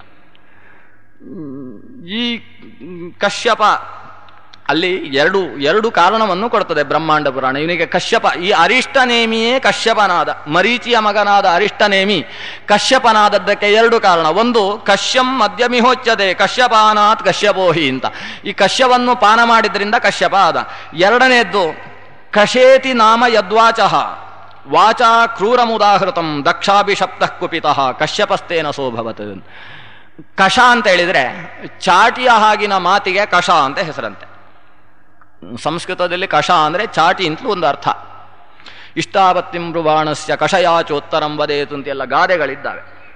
ಏನು ಹೇಳಿದ್ರು ಸರಿ ಅದು ಇಷ್ಟವೇ ಅಂತ ಯಾರಾದರೂ ವಾದ ಮಾಡ್ತಾ ಇದ್ರೆ ಅವನಿಗೆ ಚಾಟಿಯಲ್ಲಿ ಉತ್ತರ ಹೇಳಬೇಕು, ಮಾತಿನಲ್ಲಿ ಉತ್ತರ ಹೇಳುವುದಲ್ಲ ಅಂತ ಒಂದು ಮಾತು. ಹೀಗೆ ಗಾದೆಗಳಿದ್ದಾವೆ. ಅಂದರೆ ಕಷ ಅಂದರೆ ಚಾಟಿಯಂತಹ ಮಾತಿಗೆ ಅಥವಾ ಚಾಟು ಮಾತಿಗೆ ಕಶ್ಯ ಅಂತ ಹೆಸರು. ಈಗ ದಕ್ಷ ಪ್ರಜಾಪತಿ ಹೇಳಿದಲ್ಲ, ನಿಂಗೇನು ಹೆಣ್ಣು ಕೊಡುವುದು, ನೀನು ಹೆಣ್ಣಿಗೆ ಯೋಗ್ಯನೇ ಅಲ್ಲ ಅಂತ ಹೇಳಿದಲ್ಲ. ಅವನ ಯೋಗ್ಯನಾದ ವ್ಯಕ್ತಿಗೆ ಈ ರೀತಿ ಆಡಿದಾಗ ಹೇಗಾಗಬೇಡ ಮನಸ್ಸಿಗೆ. ಅದು ಒಂದು ಚಾಟಿಯ ಏಟಿನ ಹಾಗೆ. ಆದ್ರಿಂದ ಚಾಟಿಯ ಏಟಿನ ಮಾತಿಗೆ ಕಶ್ಯ ಅಂತ ಹೆಸರು. ಆ ಕಶ್ಯವನ್ನು ಇವ ಕುಡಿದು ಬಿಟ್ಟ, ಆದ್ರಿಂದ ಇವನಿಗೆ ಕಶ್ಯಪ ಅಂತ ಹೆಸರು. ಕೆಲವು ಸಲ ಚಾಟಿಯ ಹಾಗೆ ಯಾರಾದರೂ ಆಡಿದರೆ ಪುನಃ ಇವರ ಮುಖ ರೌದ್ರ ಕೆಂಡಾಮಂಡಲವಾಗಿ ಕೈಯೋ ಕಾಲೋ ಕಾಲಿನಲ್ಲಿದ್ದದ್ದೋ ಕೈಗೆ ಬರುತ್ತೆ. ಹೀಗೇನೂ ಮಾಡದೆ ಈ ಶಾಂತನಾಗಿ ಮನಸ್ಸಿನಲ್ಲೇ ಆ ಸಿಟ್ಟನ್ನು ನುಂಗಿಕೊಂಡು ಏನು ಮಾಡುವುದು, ನೀನು ನಿನ್ನ ಹೆಣ್ಣು ಕೊಡಬೇಕಾದವ, ಕೊಡ್ಲಿಕ್ಕೆ ಆಗೋಲ್ಲ ಅಂತ ಹೇಳಿದ್ರೆ ನಾನೇನು ಮಾಡ್ಲಿಕ್ಕೆ ಬರುತ್ತೆ ಅಂತ ಹಾಗೆ ಮುಖ ತಗ್ಗಿಸಿಕೊಂಡು ಹಿಂದಕ್ಕೆ ಬಂದ ಅಲ್ಲ, ಅವನು ಕೊಟ್ಟ ಚಾಟಿಯ ಏಟನ್ನು, ಮಾತಿನ ಏಟನ್ನು ನುಂಗಿಕೊಂಡ ಅಲ್ವಾ, ಆದ್ರಿಂದ ಅವನಿಗೆ ಕಶ್ಯಪ ಅಂತ ಹೆಸರಾಯಿತು. ಆದ್ರಿಂದ ಕಾಶ್ಯಪ ಗೋತ್ರದವರು ಸ್ವಲ್ಪ ಸೌಮ್ಯವಾಗಿರ್ತಾರೆ. ಯಾರಾದರೂ ಅವರಿಗೆ ಬೈಲಿಕ್ಕೆ ಹೋದರೆ ಸುಮ್ಮನೆ ಇರ್ತಾರೆ, ಅವರು ಹೆಚ್ಚು ಗಲಾಟೆ ಮಾಡ್ಲಿಕ್ಕೆ ಹೋಗುದಿಲ್ಲ. ಯಾಕಂದ್ರೆ ಈ ರೀತಿ ಬೆಳೆದು ಬಂದವರಲ್ವೇ. ಬಹುಶಃ ಕಾಶ್ಯಪ ಗೋತ್ರದವರು ಸಿಟ್ಟು ಬಂತು ಅಂತೇಳಿ ಮದ್ಯಪಾನ ಮಾಡ್ಲಿಕ್ಕೆ ಹೋಗುದಿಲ್ಲ. ಅವರು ಸಿಟ್ಟು ಬಂದು ಯಾರಾದರೂ ಬೈದರು ಅಂತಾದರೆ ಅದನ್ನು ಹಾಗೆ ಒಳಗಿಂದಲೇ ನುಂಗಿಕೊಂಡು, ಆದ್ದರಿಂದ ಈ ಅರ್ಥದಲ್ಲಿ ನಾವು ಕಶ್ಯಪ ಅನ್ನೋ ಶಬ್ದ ತೆಗೊಳ್ಳೋದು ಬಹಳ ಒಳ್ಳೆಯದು. ಹೀಗೆ ಕಶ್ಯಪಸ್ತೇನ ಸೋಭವತ್. ಹೀಗೆ ಕಶ್ಯಪ ಮರೀಚಿಯ ಮಗ ಅರಿಷ್ಟನೇಮಿಯೇ ಕಶ್ಯಪ ಅನ್ನೋ ಹೆಸರನ್ನು ಪಡೆದ. ಮತ್ತೆ ಕಶ್ಯಪನಿಂದ ವಂಶ ಬಹಳ ವಿಸ್ತಾರ ಆಗಿ ಹೋಯಿತು. ಎಲ್ಲ ಪ್ರಜಾವರ್ಗವೂ ಕೂಡ ಕಶ್ಯಪನಿಂದಾಗಿ ಸೃಷ್ಟಿಯಾಯಿತು. ದಕ್ಷ ಪ್ರಜಾಪತಿ ನಾನು ನಿಂಗೆ ಮಗಳನ್ನು ಕೊಡೋಲ್ಲ ಅಂತ ಹೇಳಿದವನೇ ತನ್ನ 14 ಜನ ಮಕ್ಕಳನ್ನು ಮದುವೆ ಮಾಡಿ ಕೊಡ್ತಾನೆ. ಇನ್ನೊಂದು ಕಡೆ 13 ಅಂತಿದೆ, ಬ್ರಹ್ಮಾಂಡ ಪುರಾಣ 14 ಅಂತ ಹೇಳುತ್ತೆ. 14 ಜನ ಮಕ್ಕಳನ್ನು. ಅದಕ್ಕೆ ಕಾರಣ ಏನು ಅಂದ್ರೆ, ತಸ್ಮೈ ಪ್ರಾಚೇತಸೋ ದಕ್ಷ ಕನ್ಯಾಸ್ತಾಹ ಪ್ರತ್ಯಪಾದಯತ್ ಸರ್ವಾಶ್ಚ ಬ್ರಹ್ಮಣ ತಸ್ಮಾಚ್ಚ ಕಶ್ಯಪಾಯೋಕ್ತ ಬ್ರಹ್ಮಣ ಪರಮೇಷ್ಠಿನಾನ್. ಯಾವಾಗ ಈ ದಕ್ಷ ಈ ಕಶ್ಯಪನನ್ನು ಬೈದ ಅಲ್ಲ, ನಿಂಗೆ ಹೆಣ್ಣು ಕೊಡೋಲ್ಲ ಅಂತ, ಆಗ ಚತುರ್ಮುಖ ಬ್ರಹ್ಮ ಬಂದು ಹೇಳಿದ ದಕ್ಷನಿಗೆ, ಏನು ಅಂತಹವರ ಇನ್ನೆಲ್ಲಿ ಸಿಗ್ತಾನೆ, ಅವನಿಗೆ ಬಿಟ್ಟು ಇನ್ಯಾರಿಗೆ ನಿನ್ನ ಮಕ್ಕಳನ್ನು ಕೊಡ್ತಿ, ಆ ವರ ಆಗೋಲ್ಲ ಈ ವರ ಆಗೋಲ್ಲ ಅಂತ ತಂದೆ ತಾಯಿಯರು ಹೇಳಿಯೇ ಮಕ್ಕಳಿಗೆ 30 ವರ್ಷ ಆಗೋದು. 30 ವರ್ಷ ಆದ ಮೇಲೆ ಯಾರು ಆಮೇಲೆ ಈ ಹೆಣ್ಣು ಬೇಡ ಅಂತ ಹೇಳ್ಕೊಂಡು ಹೋಗ್ತಾರೆ. ಆದ್ರಿಂದ ತಂದೆಯಾದವ ಮಕ್ಕಳನ್ನು ಮದುವೆ ಮಾಡಿಕೊಡುವಾಗ ಜಾಗೃತೆಯಾಗಿರಬೇಕು. ಯೋಗ್ಯ ವರ ಬಂದಾಗ ಮದುವೆ ಮಾಡಿಸಿ ಬಿಡಬೇಕು ಅಂತ ಚತುರ್ಮುಖ ಬಂದು ಉಪದೇಶ ಕೊಟ್ಟ. ಇವತ್ತಿನ ಮನೆಯಲ್ಲಿ ಅಜ್ಜಂದಿರು ಮಗನಿಗೆ ಮೊಮ್ಮಕ್ಕಳನ್ನು ಮದುವೆ ಮಾಡಿಕೊಡುವಾಗ ಹೇಳುವುದಿಲ್ವೇ, ಹಾಗೆ ಇಲ್ಲಿ ನಡೀತು. ಚತುರ್ಮುಖ ಬ್ರಹ್ಮ ಒಂದೇ ಹೇಳಿದ, ಕಶ್ಯಪನಂತ ಒಳ್ಳೆಯ ಗಂಡು ನಿನ್ನ ಮಕ್ಕಳಿಗೆ ಯಾರು ಸಿಗ್ತಾರೆ, ಆದ್ರಿಂದ ಕೊಟ್ಟು ಬಿಡು, ನಿನ್ನ 14 ಜನ ಮಕ್ಕಳನ್ನು ಅವನಿಗೇ ಮದುವೆ ಮಾಡಿಕೊಡು. ಸರ್ವಾಶ್ಚ ಬ್ರಹ್ಮವಾದಿನ್ಯ ಸರ್ವಾವೈ ಲೋಕಮಾತರಃ ಅಂತ. ಆ ಮಕ್ಕಳು ಎಂಥವರು? 14 ಜನ ಹೆಣ್ಣು ಮಕ್ಕಳು, ಎಲ್ಲರೂ ಬ್ರಹ್ಮವಾದಿನಿಯರು, ವೇದವನ್ನು ಯಾವ ಭಾಗ ಬೇಕಾದರೂ ವ್ಯಾಖ್ಯಾನ ಮಾಡಬಲ್ಲಂತಹ ವೇದಜ್ಞೆಯರಾಗಿರತಕ್ಕಂಥ ಹೆಣ್ಣು ಮಕ್ಕಳು. ಲೋಕಮಾತರಃ, ಲೋಕವನ್ನೆಲ್ಲ ಮಕ್ಕಳು ಅನ್ನುವ ಭಾವದಿಂದ ಕಾಣತಕ್ಕಂತಹ ಎತ್ತರದ ವ್ಯಕ್ತಿತ್ವದ ಮಕ್ಕಳು. ಅವರನ್ನು ಕಶ್ಯಪನಿಗೆ ಕೊಟ್ಟು ಅದೇ ದಕ್ಷ ಮದುವೆ ಮಾಡಿಕೊಡ್ತಾನೆ. ಕಶ್ಯಪನಿಗೆ ಆ ಮಕ್ಕಳಿಂದ, ಆ ಹೆಣ್ಣು ಮಕ್ಕಳಿಂದ ಮತ್ತೆ ಸೃಷ್ಟಿ ವಿಸ್ತಾರವಾಗುತ್ತೆ. ಅದರಲ್ಲಿ ನಾನು ಸಮಯ ಇವತ್ತು ಆಲೋಚನೆ ಮಾಡದೆ ಜಾಸ್ತಿ ತಗೊಂಡೆ, ಕ್ಷಮಿಸಬೇಕು. ಇಲ್ಲಿಗೆ ಪದದಲ್ಲಿ ಕಶ್ಯಪನಿಗೆ ಬಂದು ನಿಂತಿದ್ದೇವೆ. ಕಶ್ಯಪನ ಸೃಷ್ಟಿ ಬಹಳ ವಿಸ್ತಾರವಾಯಿತು. ಅದರಿಂದಲೇ ಅಕಸ್ಮಾತ್ ನಮಗೆ ಗೋತ್ರ ಗೀತ್ರ ಮರೆತು ಹೋಯಿತು ಅಂತಾದರೆ ಕೊನೆಗೆ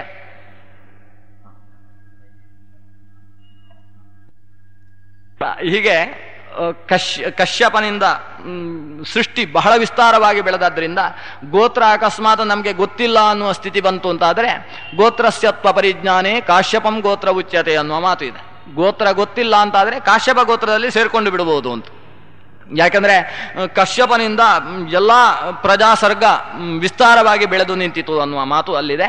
ಹೀಗೆ ಕಶ್ಯಪನ ವಂಶ ವಿಸ್ತಾರ, ಅಲ್ಲಿನ ನಂತರ ನಾರದ ಮುನಿಯ ಸೃಷ್ಟಿ, ನಾರದ ಹುಟ್ಟಿದ ವ್ಯಕ್ತಿ ಎಲ್ಲ ಆಮೇಲೆ ಸೃಷ್ಟಿ ವಿಸ್ತಾರವಾಗುವುದನ್ನು ತಡೆದು ನಿಲ್ಲಿಸಿದ. ಇದರಿಂದ ದಕ್ಷ ಪ್ರಜಾಪತಿಗೆ ಸಿಟ್ಟು ಬಂತಂತೆ.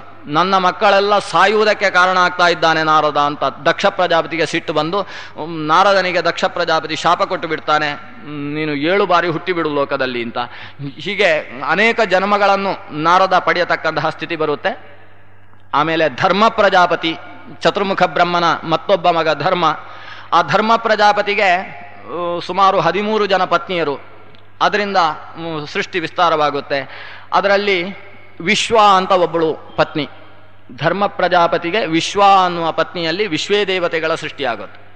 ಈ ವಿಶ್ವೇ ದೇವತೆಗಳು ಧರ್ಮ ಕಾರ್ಯದಲ್ಲಿ, ಪಿತೃ ಕಾರ್ಯಗಳಲ್ಲಿ ಎಲ್ಲದರಲ್ಲೂ ಬಹಳ ಮುಖ್ಯವಾಗಿ ಪೂಜೆಗೊಳ್ಳತಕ್ಕಂತಹ ವ್ಯಕ್ತಿಗಳು. ಇವರ ಪೂಜೆ ಇಲ್ಲದೆ ಸಾಮಾನ್ಯ ಯಾವ ಕರ್ಮವೂ ನಡೆಯುವುದಿಲ್ಲ. ಈ ವಿಶ್ವೇ ದೇವತೆಗಳು ಅಂತ ಹೇಳಿದ್ರೆ ಎಲ್ಲಾ ದೇವತೆಗಳು ಅಂತ ಅರ್ಥ ಆಗುತ್ತೆ, ಹಾಗಲ್ಲ. ಅದು ವಿಶ್ವ ಅನ್ನುವ ಪತ್ನಿಯಲ್ಲಿ ಧರ್ಮ ಪ್ರಜಾಪತಿಗೆ ಜನಿಸಿದ 10 ಜನ ಮಕ್ಕಳಿಗೆ ವಿಶ್ವೇ ದೇವತೆಗಳು ಅಂತ ಹೆಸರು. ವಿಶ್ವೇ ದೇವಾಸ್ತು ವಿಶ್ವಾಯಾಹ ಜಜ್ಞಿರೇ 10 ವಿಶ್ರುತಾಹ.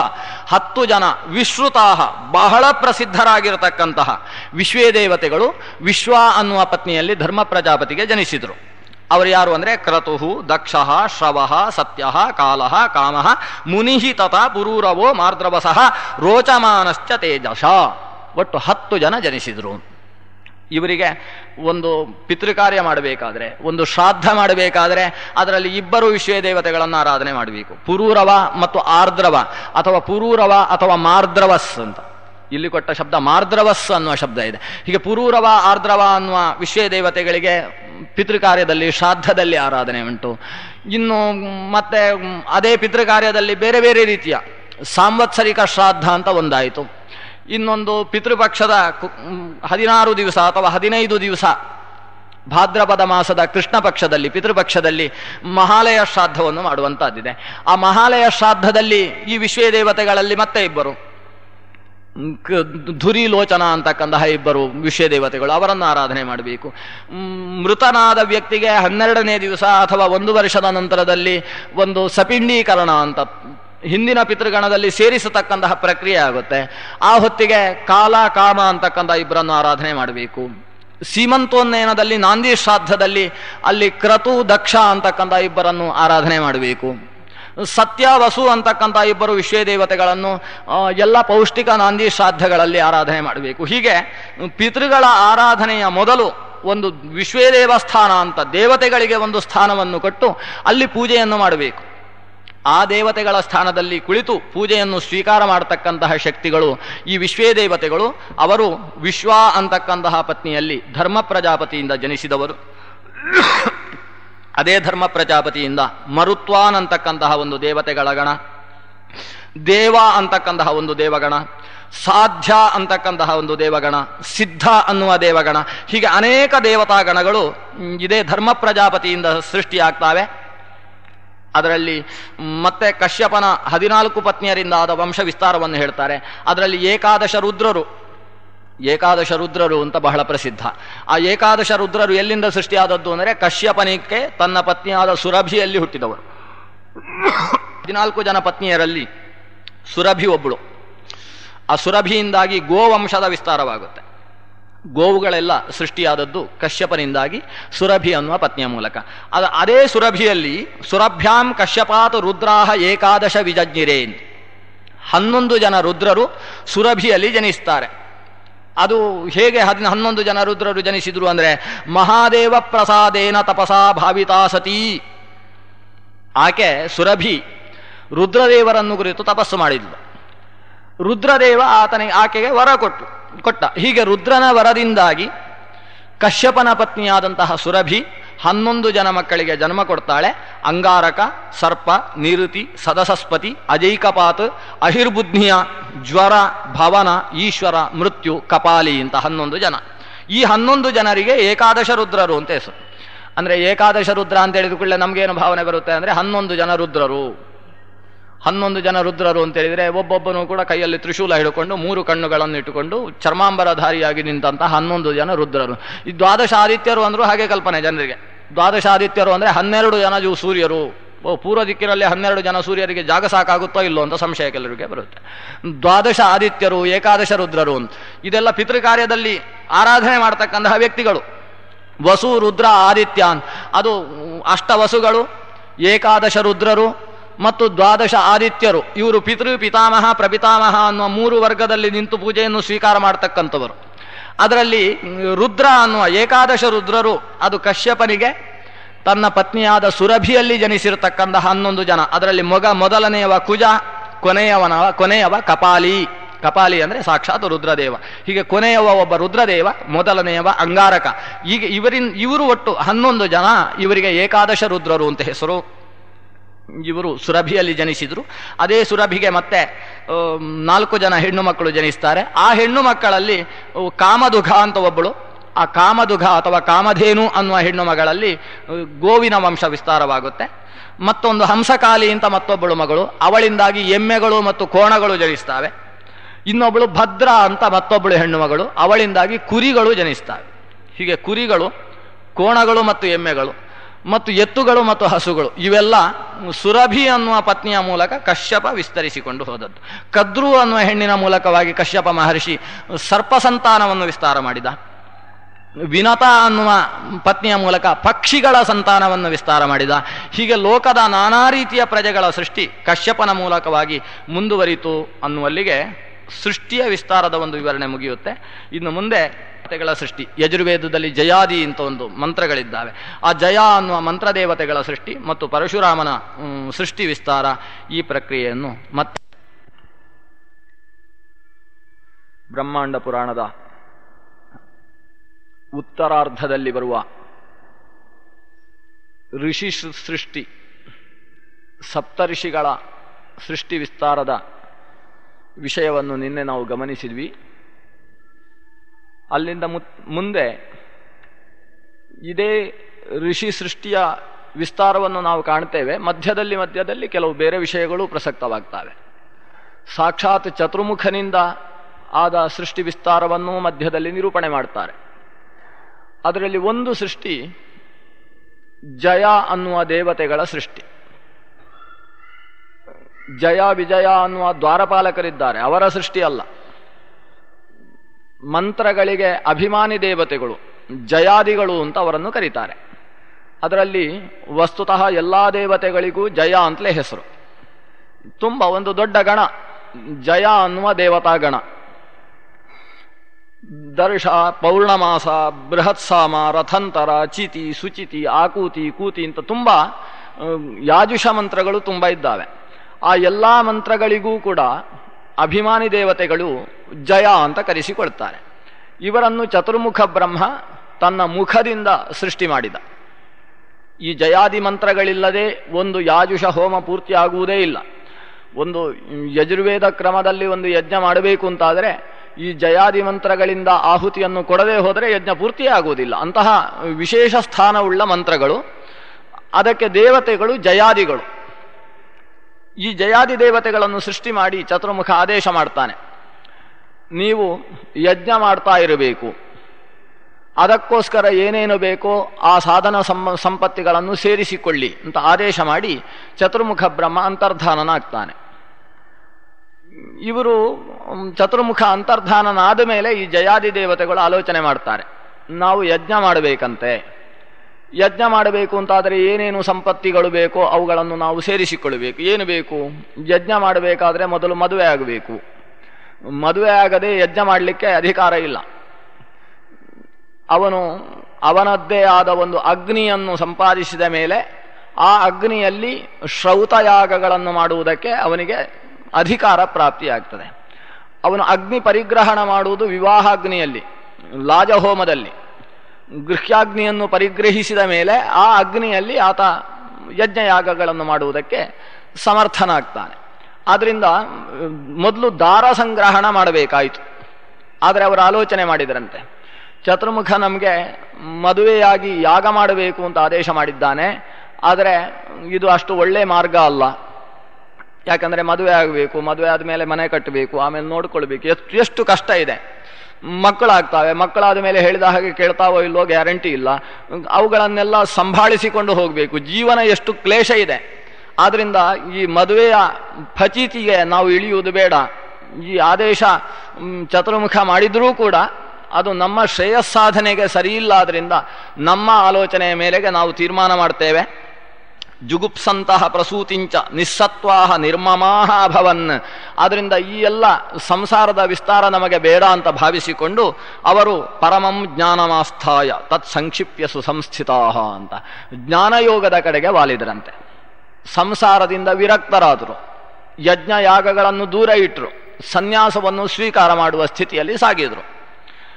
ಸಾಗಿ ಕಾಡಿನ ಕಡೆಗೆ ಹೊರಟರು. ಮನೆ ಮಾಡಲಿಕ್ಕೆ ಹೊರಡಬೇಕಾಗಿದ್ದ ವ್ಯಕ್ತಿಗಳು ಕಾಡಿನ ಕಡೆಗೆ ಹೊರಟರು. ಆಗ ಅಲ್ಲಿ ಚತುರ್ಮುಖ ಮತ್ತೆ ಪ್ರತ್ಯಕ್ಷನಾಗ್ತಾನೆ. ದಾರಿ ಮಧ್ಯದಲ್ಲಿ ಮುಖವನ್ನು ಸಿಟ್ಟು ಮಾಡಿಕೊಂಡಿದ್ದಾನೆ ಚತುರ್ಮುಖ. 4 ಮುಖಗಳು ಕೂಡ ಕೆಂಡಾಮಂಡಲವಾಗಿ ನಿಂತಿದ್ದಾವೆ. ಸಿಟ್ಟು ಮಾಡಿಕೊಂಡು ಚತುರ್ಮುಖ ಹೇಳ್ತಾನೆ, ಹೇಳಿದ ಆದೇಶವನ್ನು ಹಾಗೇ ನಡೆಸುವುದು ಬಿಟ್ಟು ಮಯಾ ಸೃಷ್ಟಾಹ, ನಾನು ನಿಮ್ಮನ್ನು ಸೃಷ್ಟಿ ಮಾಡಿದ್ದು, ನಾನು ಹೇಳಿದ ಮಾತು ನೀವು ಕೇಳುವುದಿಲ್ಲ, ನಿಮ್ಮದೇ ಆದ ಆಲೋಚನೆಯಲ್ಲಿ ಸಾಕ್ತಾ ಇದ್ದೀರಿ ಜೋರು ಮಾಡ್ತಾನೆ. ನನ್ನ ಮನಸ್ಸಿಗೆ ಅನುಗುಣವಾಗಿ ನನ್ನ ಪ್ರಜೆಗಳು ಸಾಗಬೇಕು. ಯಾವ ಪ್ರಜೆಗಳು ನನ್ನ ಚಿತ್ತಕ್ಕೆ ಅನುಚಿತ್ತತೆಯನ್ನು ತೋರುವುದಿಲ್ವೋ, ನಾನು ಹೇಳಿದ ಹಾಗೆ ಸಾಗುವುದಿಲ್ವೋ, ಅವರಿಗೆ ಬದುಕುವ ಅಧಿಕಾರವೇ ಇಲ್ಲ. ಆದ್ದರಿಂದ ನಿಮ್ಮ ಕರ್ಮವನ್ನು ನೀವು ಮಾಡಬೇಕು. ನಿಮ್ಮ ಕರ್ಮ ಯೋಗ್ಯತೆ ಏನು ಅಂದರೆ ಗೃಹಸ್ಥರಾಗಿ ಬದುಕುವುದು ನಿಮ್ಮ ಯೋಗ್ಯತೆ. ಆದ್ದರಿಂದ ಗಾರ್ಹಸ್ಥ್ಯವನ್ನು ಸ್ವೀಕರಿಸಿ ಜೀವನವನ್ನು ಮುಂದುವರಿಸಿ. ಅದು ಇಲ್ಲ ಅಂತಾದರೆ ನನ್ನ ಈ ಸಿಟ್ಟಿಗೆ ಸಾಯುವುದಕ್ಕೆ ಸಿದ್ಧ ಆಗಿ ಅಂತ ಹೇಳ್ತಾನೆ. ಎಲ್ಲ ಹೆದರುಕೊಂಡು ತಂದೆಗೆ ಚತುರ್ಮುಖನಿಗೆ ನಮಸ್ಕಾರ ಮಾಡಿ ಅವನ ಆದೇಶದ ಮೇಲೆ ಆಮೇಲೆ ಅವರು ಗೃಹಸ್ಥರಾಗಿ ಸೃಷ್ಟಿ ಚಕ್ರವನ್ನು ಮುಂದುವರಿಸುವಲ್ಲಿ ಚತುರ್ಮುಖನಿಗೆ ಸಹಾಯಕರಾಗಿ ನಿಂತರು ಈ ಜಯಾದಿ ದೇವತೆಗಳು. ನಿರಂತರ ಯಜ್ಞಯಾಗಾದಿ ಪ್ರಕ್ರಿಯೆಯಲ್ಲಿ ದಾರ ಸಂಗ್ರಹಣದ ಜೊತೆಗೆ ಸೇರಿಕೊಂಡ್ರು. ಇದು ಸನ್ಯಾಸಕ್ಕೆ ಹೋದವರನ್ನು ತಡೆದವ ಚತುರ್ಮುಖ. ಬಹಳ ಬಾರಿ ತಡೆದದ್ದುಂಟು. ಸನಕಾದಿಗಳು ಕೂಡ ಸನ್ಯಾಸಕ್ಕೆ ಹೊರಟಾಗ ಸಿಟ್ಟು ಬಂತು ಚತುರ್ಮುಖನಿಗೆ, ಆದರೆ ತಡೆಯುವುದಕ್ಕೆ ಹೋಗಲಿಲ್ಲ. ಯಾಕಂದರೆ ಅವರು ಸನ್ಯಾಸಿಗಳಾಗುವುದಕ್ಕೋಸ್ಕರವೇ ಹುಟ್ಟಿದವರು. ಆದರೆ ಕೆಲವರು ಸನ್ಯಾಸಿಗಳಾಗುವುದಕ್ಕೋಸ್ಕರ ಹುಟ್ಟಿದವರಲ್ಲ. ಇದ್ದಕ್ಕಿದ್ದಾಗೆ ಸಂಸಾರಕ್ಕೆ ಹೆದರಿಕೊಂಡು ಸನ್ಯಾಸಕ್ಕೆ ಕಾಲ ಹಾಕುವವರಿದ್ದಾರೆ. ಇಂಥವರನ್ನು ಕಂಡ್ರೆ ಆಗುವುದಿಲ್ಲ ದೇವತೆಗಳಿಗೆ. ಮಹಾಭಾರತದಲ್ಲಿ ಶಾಂತಿ ಪರ್ವದಲ್ಲಿ ಒಂದು ಕಥೆ ಬರುತ್ತೆ. ಎಲ್ಲ ಗುರುಕುಲದಲ್ಲಿ ಅಧ್ಯಯನ ಮಾಡ್ತಾ ಇದ್ದ ಮಕ್ಕಳು ಗುರುಕುಲದಲ್ಲಿ 12 ವರ್ಷ ಅಧ್ಯಯನ ಮಾಡಿದ ಮೇಲೆ ಸಮಾವರ್ತನೆ ಮಾಡಿಸಿಕೊಂಡು ಗುರುಕುಲದಿಂದ ಹೊರಟರು. ದಾರಿಯಲ್ಲಿ ಬರುವಾಗ ಪರಸ್ಪರ ಚಿಂತನೆ ಮಾಡಿದರು, ನಾವು ಹೋಗುವುದು ಎಲ್ಲಿಗೆ? ಯಾವುದಾದ್ರೂ ಮಾವನ ಮನೆಗೆ ಹೋಗಿ ಕನ್ಯಾರ್ಥಿ ಅಂತ ಕೇಳಬೇಕು, ಅವರು ಸ್ವಾಗತಂ ಅಂತ ಹೇಳಬೇಕು. ಇದು ಸಮಾವರ್ತನೆ ಆದಮೇಲೆ ಕ್ರಮ ಹಾಗೆ. ಈ ಕಥೆ, ಈ ಪಚೀತಿ ಎಲ್ಲ ಬೇಡ. ಸಂಸಾರ ಅಂದರೆ ಬಹಳ ಕಷ್ಟ ಇದೆ. ನಾವು 10 ಉಪನಿಷತ್ತುಗಳನ್ನು ಭಾಷ್ಯ ಸಮೇತ ಓದಿದವರು.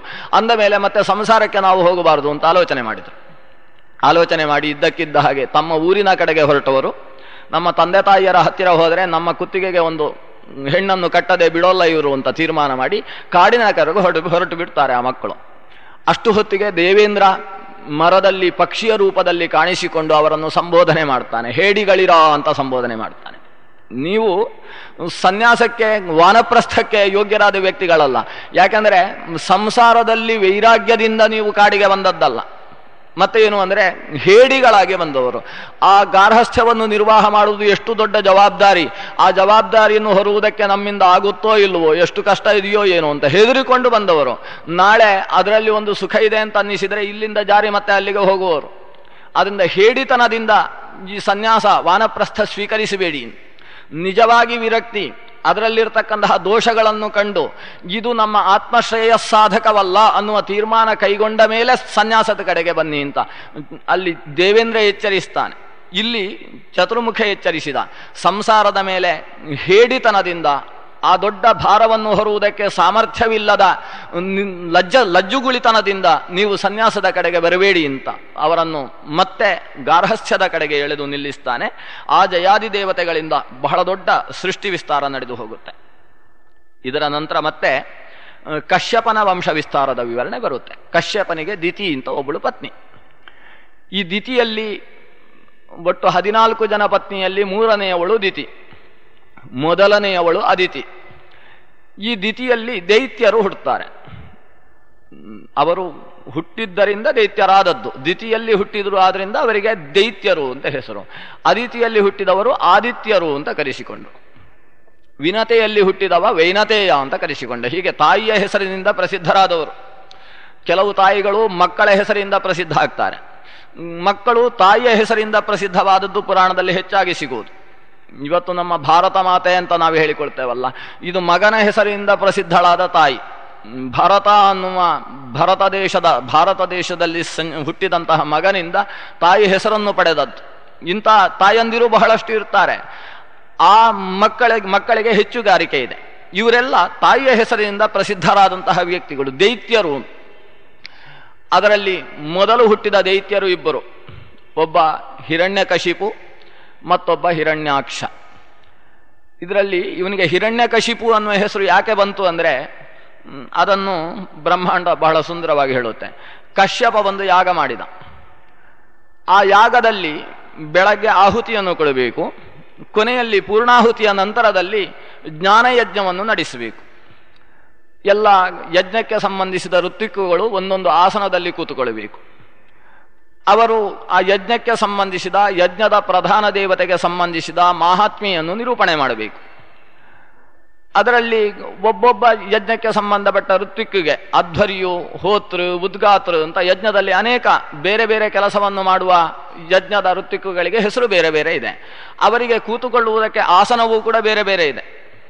ಅದರಲ್ಲಿ ಒಬ್ಬನಿಗೆ ಕೂತುಕೊಳ್ಳುವುದಕ್ಕೆ ಹಲಗೆ, ಮರದ ಹಲಗೆ ಇರುತ್ತೆ, ಅದರಲ್ಲಿ ಕೂತುಕೊಳ್ಬೇಕು. ಮತ್ತೊಬ್ಬನಿಗೆ ದರ್ಭಾಸನ, ಇನ್ನೊಬ್ಬನಿಗೆ ಕಂಬಲಾಸನ. ಕಂಬಲ ಅಂದರೆ ಕಂಬಳಿ, ಉಣ್ಣೆಯ ಆಸನ, ಧಾವಳಿಯ ಆಸನ. ಮತ್ತೊಬ್ಬನಿಗೆ ಬಂಗಾರದ ಪಟ್ಟಿಯನ್ನು ಹಾಕಿದ ಪಕ್ಕದಲ್ಲಿ ತಲೆದಿಂಬು ಇಟ್ಟಿರತಕ್ಕಂತಹ ಎತ್ತರದ ಆಸನ. ಅದು ಹೋತೃವಿಗೆ ಸಂಬಂಧಿಸಿದ ಆಸನ. ಆ ಆಸನಕ್ಕೆ ಹಿರಣ್ಯಕಶಿಪು ಅಂತ ಹೆಸರು. ಹಿರಣ್ಯ ಅಂದರೆ ಬಂಗಾರ, ಕಶಿಪು ಅಂತ ಹೇಳಿದರೆ ಒಂದು ತಲೆದಿಂಬು, ಒಂದು ದಿಂಬು ಪಕ್ಕದಲ್ಲಿ ಕೈಯನ್ನು ತಲೆಯನ್ನು ಸರಿಯಾಗಿ ಸುಲಭವಾಗಿ ಐಷಾರಾಮದಲ್ಲಿ ಕೂತುಕೊಳ್ಳುವುದಕ್ಕೆ ಬೇಕಾದ ಒಂದು ದಿಂಬು. ಈ ಆಸನ ಮಧ್ಯ ಒಟ್ಟು 5 ಆಸನಗಳನ್ನು ಇಟ್ಟಿದ್ದಾರೆ. ಈ 5 ಆಸನದಲ್ಲಿ ಅದಕ್ಕೆ ಸಂಬಂಧಿಸಿದ ಋತ್ವಿಕಗಳು ಬಂದು ಕೂತುಕೊಳ್ಬೇಕು. ಯಾವುದರಲ್ಲಿ ಯಾರೂ ಕೂತಿಲ್ಲ, ಅಷ್ಟರಲ್ಲೇ ದಿತಿ ಇನ್ನು ಗರ್ಭಿಣಿಯಾದ ದಿತಿಯ ಗರ್ಭದಲ್ಲಿದ್ದಂತಹ ಒಂದು ಮಗು ಎದ್ದು ಬಂದು ಈ ಹಿರಣ್ಯಕಶಿಪುವಿನಲ್ಲಿ ಬಂದು ಕೂತುಕೊಂಡಿತಂತೆ. ಗರ್ಭಸ್ಥ ಶಿಶು ಹಿರಣ್ಯಕಶಿಪುವಿನಲ್ಲಿ ಕುಳಿತದ್ದೇ ತಡ, ಇನ್ನು 4 ಆಸನದಲ್ಲಿ 4 ಜನ ಬಂದು ಕೂತರು. ಹೋತೃವಿಗೆ ಸ್ಥಾನ ಇಲ್ಲ, ಅವನು ಆ ಹಿರಣ್ಯಕಶಿಪುವಿನ ಹಿಂಭಾಗದಲ್ಲಿ ಬಂದು ಕೂತಂತೆ.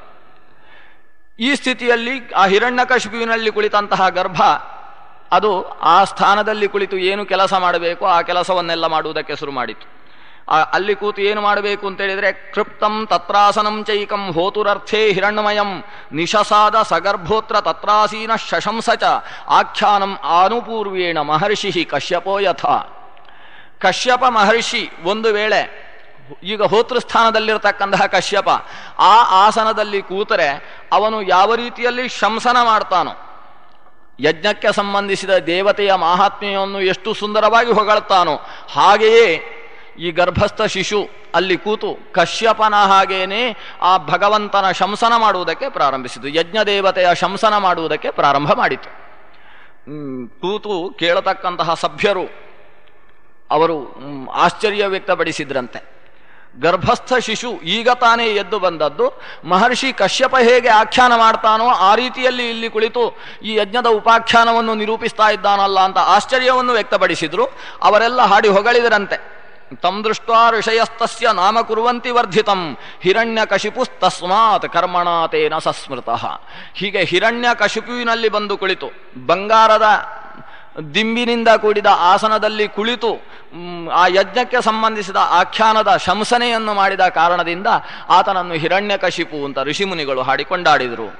ಅವನು ಹಿರಣ್ಯಕಶಿಪು. ಈ ಕಥೆ ಭಾಗವತದಲ್ಲಿ ಅಥವಾ ನಾನು ನೋಡಿದ ಬೇರೆ ಕಡೆಯಲ್ಲಿ ಎಲ್ಲೂ ಕಾಣಿಸಲಿಲ್ಲ. ಬ್ರಹ್ಮಾಂಡ ಪುರಾಣದಲ್ಲಿ ಹುಟ್ಟಿದ ಕೂಡಲೇ ಹಿರಣ್ಯಕಶಿಪುವಿನ ಬಹಳ ದೊಡ್ಡ ಮಹತ್ವವನ್ನು ನಿರೂಪಿಸಿದ ಇದು ಕಥೆ. ಸಾಮಾನ್ಯ ವ್ಯಕ್ತಿ ಅಲ್ಲ ಹಿರಣ್ಯಕಶಿಪು, ದೊಡ್ಡ ಜ್ಞಾನಿ. ಜ್ಞಾನ ಹೆಚ್ಚಾದ ಹಾಗೆ ತಲೆ ತಿರುಗುವುದು ಜಾಸ್ತಿ. ಅದಾಯಿತು ಹಿರಣ್ಯಕಶಿಪುವಿಗೆ. ಜ್ಞಾನ ಹೆಚ್ಚಾದ ಹಾಗೆ ಅದರ ಹಾಗೆ ಜ್ಞಾನದಿಂದ ವಿದ್ಯೆಯಿಂದ ವಿನಯವನ್ನು ಹೊಂದಿ ಮುಂದೆ ಸಾಗಿದರೆ ಅದು ಒಳ್ಳೆಯ ಮಾರ್ಗದಲ್ಲಿ ಸಾಗುತ್ತೆ. ಈ ಹಿರಣ್ಯಕಶಿಪು ಹುಟ್ಟುವುದಕ್ಕಿಂತ ಮುಂಚೆಯೇ ಗರ್ಭದಲ್ಲಿ ಕುಳಿತು ಜ್ಞಾನವನ್ನು ಸಂಪಾದಿಸಿದವ.